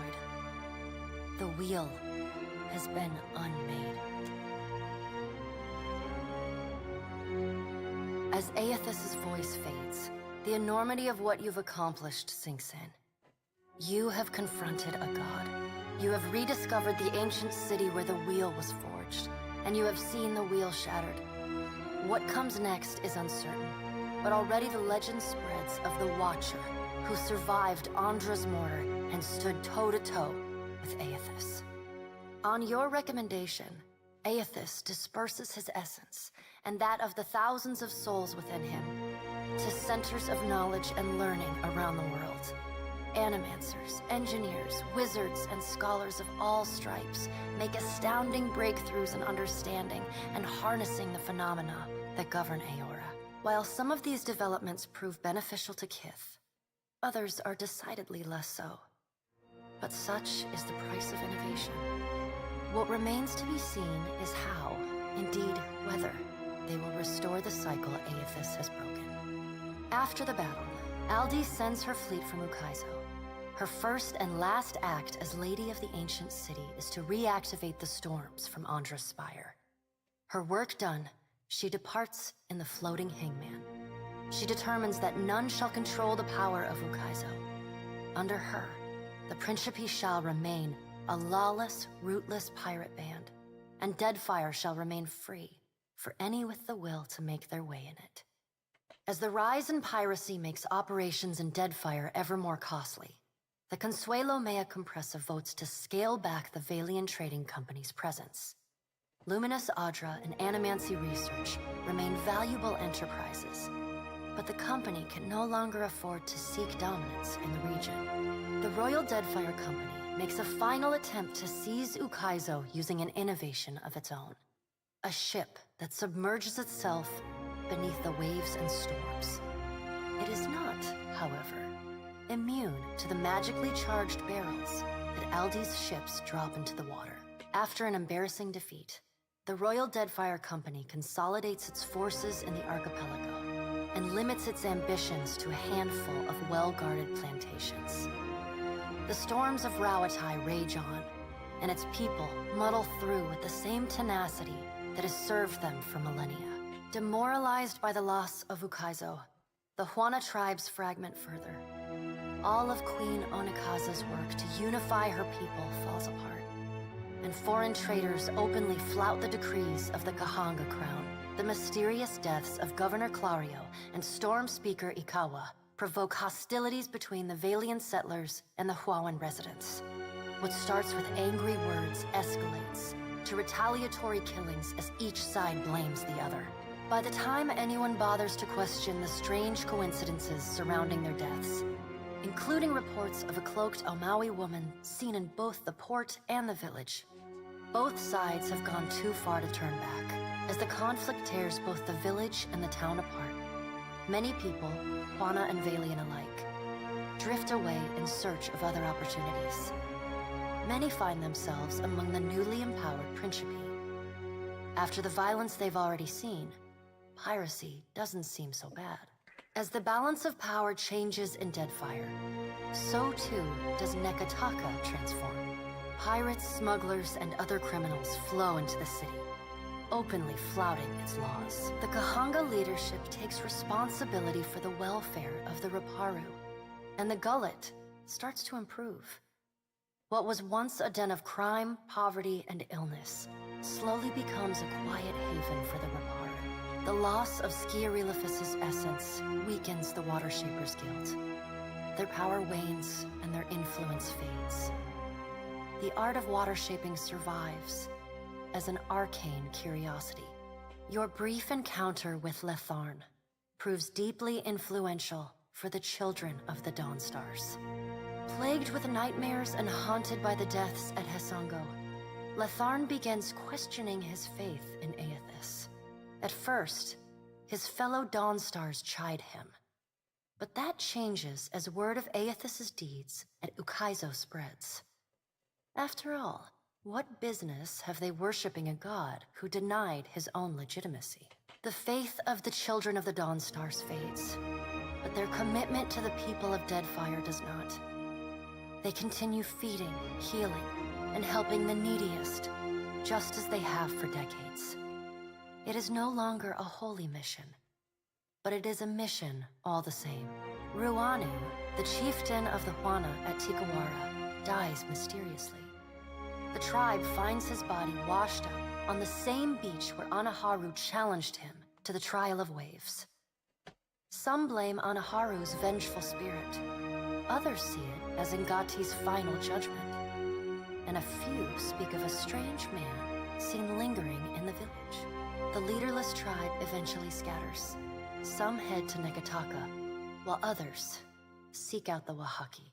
The dragon, Neraskirlas, no longer passes between Aora and the White Void, and the dead flow slowly breaks apart, exposing the temple long frozen within. Under Halfyorn's guidance, the Harbingers of Dusk resettle within Remergon's temple, vowing to forever protect it from the defiling touch of outsiders. Over time, the group becomes increasingly reclusive and fanatical, attacking any who dare approach their holy site. In besting the Beast of Winter, you earned the Death God's mercy rather than his enmity.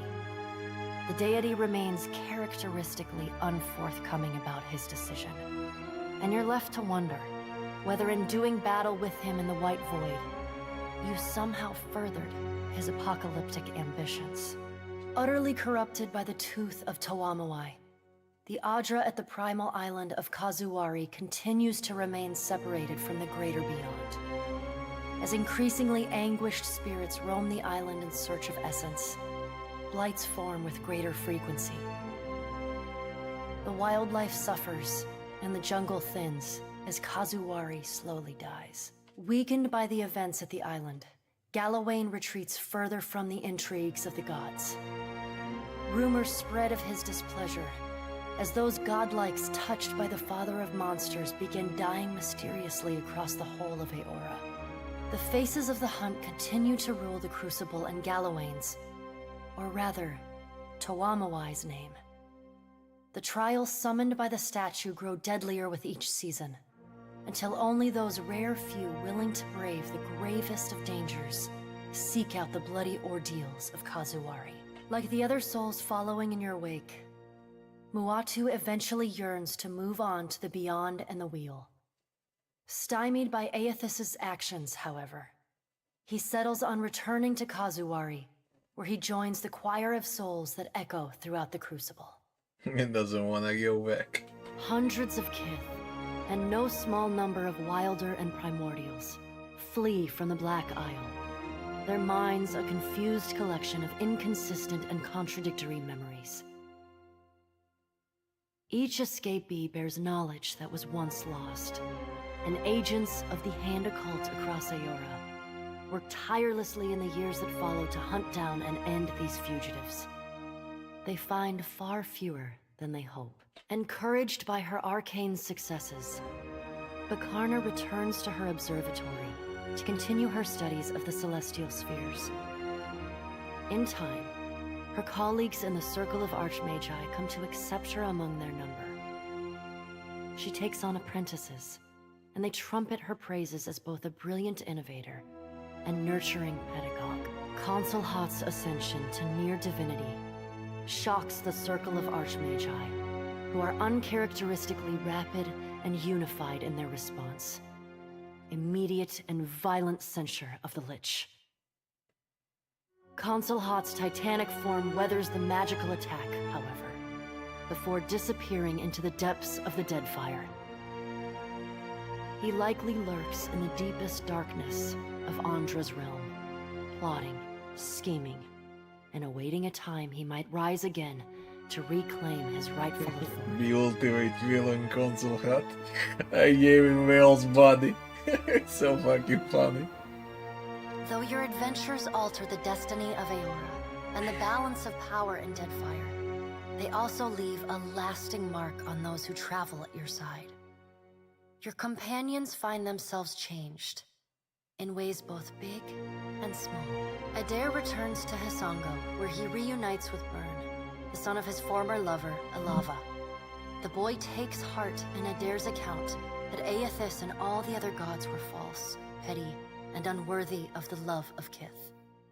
Realizing how close he came to dying for this cause, Byrne finds renewed purpose in working alongside his uncle to repair the many scars left upon Deadfire by the gods.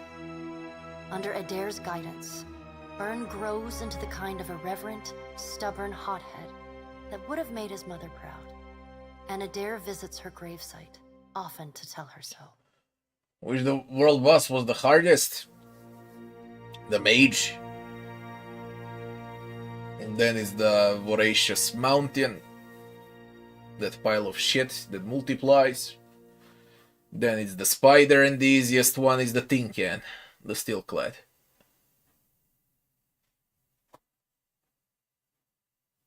Yeah, what started in Pillars 1 ends in Pillars 2. Pillars 2 is more like a big DLC for Pillars 1, basically.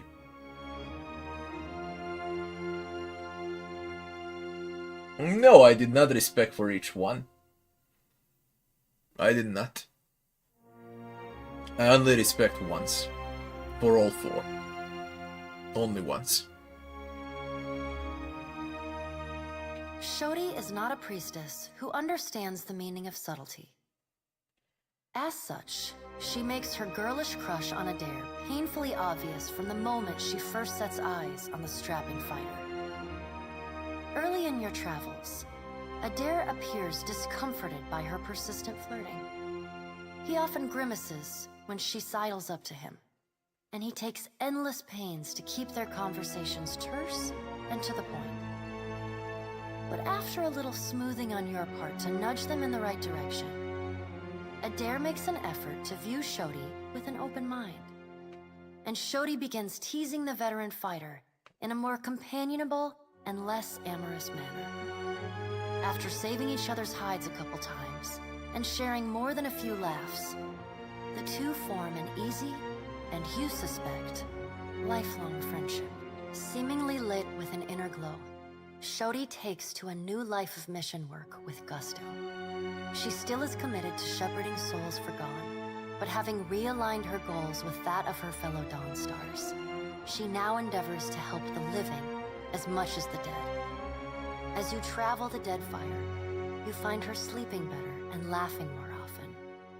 When the time comes for her to return to her temple in Nekataka, it's with a clear wistfulness and much lip-biting on her part. She leaves you with her sickle and a hastily scrawled note. It reads, "A keepsake from a path once walked. Remember me, Watcher, for I will forever dream of you." Aloth renews his commitment to transforming the Leaden Key from a tool of secrecy and oppression into a watchdog organization.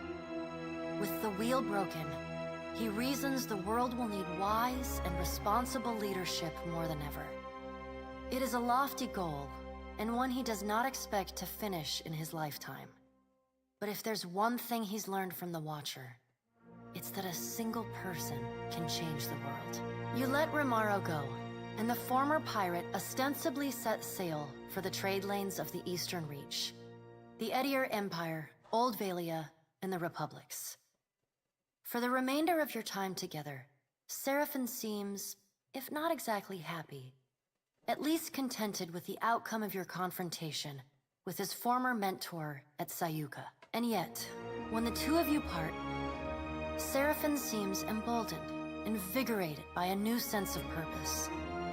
He buys you a drink, toasts to the Deadfire, says, let's see if we can make something worth a shit out of what's left of these Principe swabs, and sets sail the next morning. In the years to follow, rumors occasionally reach you of the Blue Orlan pirate of the Deadfire, a privateer captain as keen to free slaves or fight foreign influence as he is to plunder and pillage. After reporting back to her superiors for the Watcher's actions against the Valian Trading Company, Pallegina is rewarded with reassignment home to the Valian Republics.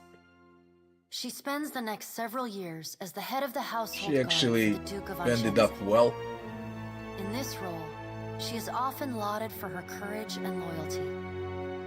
Even with all of the praise, there's still times when she cannot help but feel she could have had more influence on what transpired in the Deadfire. Although she had made it through her second adventure with the Watcher, Pallegina regrets that she never found her childhood friend, Giacomo.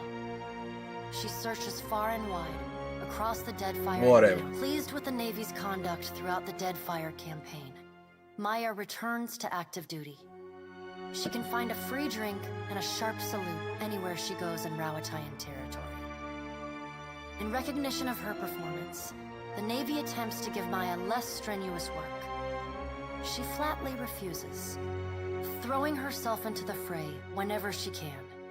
Her rifle never has time to cool.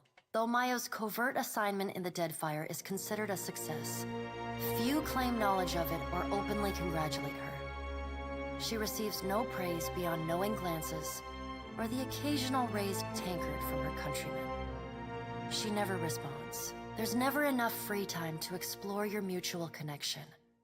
Something about your bond feels unfinished. But as your paths diverge, you start running out of reasons to see each other. In your presence, she's always armed with a pleasant smile and lots of questions. She looks forward to seeing her brother again. Takehu distances himself from the problems of the Deadfire, giving the tribes a reprieve from godlike omens. Ngati's silence speaks volumes.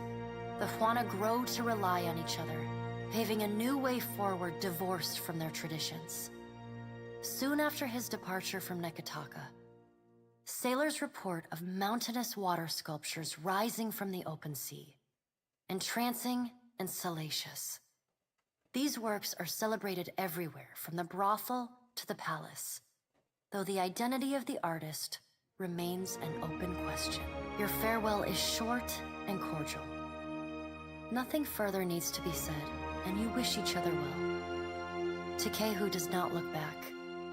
The sea feels restless in his absence. Great changes are at work in Deadfire and the world beyond, but the storms of Andra's mortar rage on.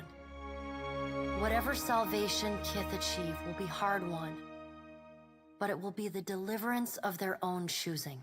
As the Watcher of Cadnua and the former Herald of Bareth, you return to your ship and begin the long journey home. You hope for calm weather.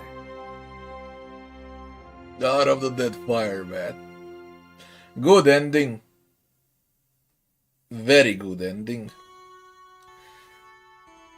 I'm happy with this ending.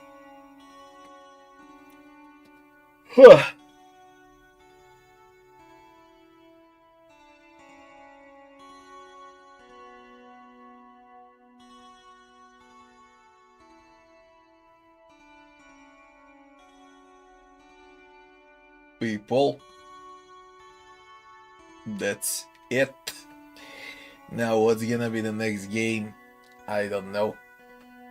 I really don't know. I have no clue. I know I'm gonna create a lot of content starting from tomorrow about both Pillars 1 and Pillars 2. And that's gonna take me like 20 days to finish.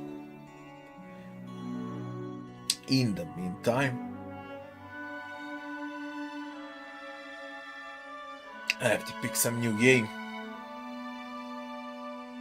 And I really don't know what I'm gonna do. I'll think about it tomorrow. Tomorrow also, I'll probably chill out. There won't be any stream tomorrow, so I can figure out what I want to play next. Anyways,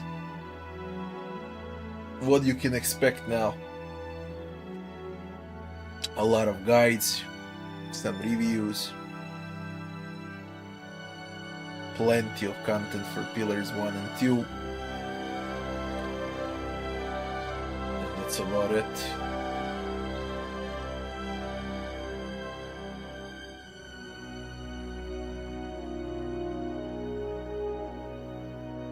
Guys, I wish you all good night. And I'll be seeing you back in 2 days from now, I guess.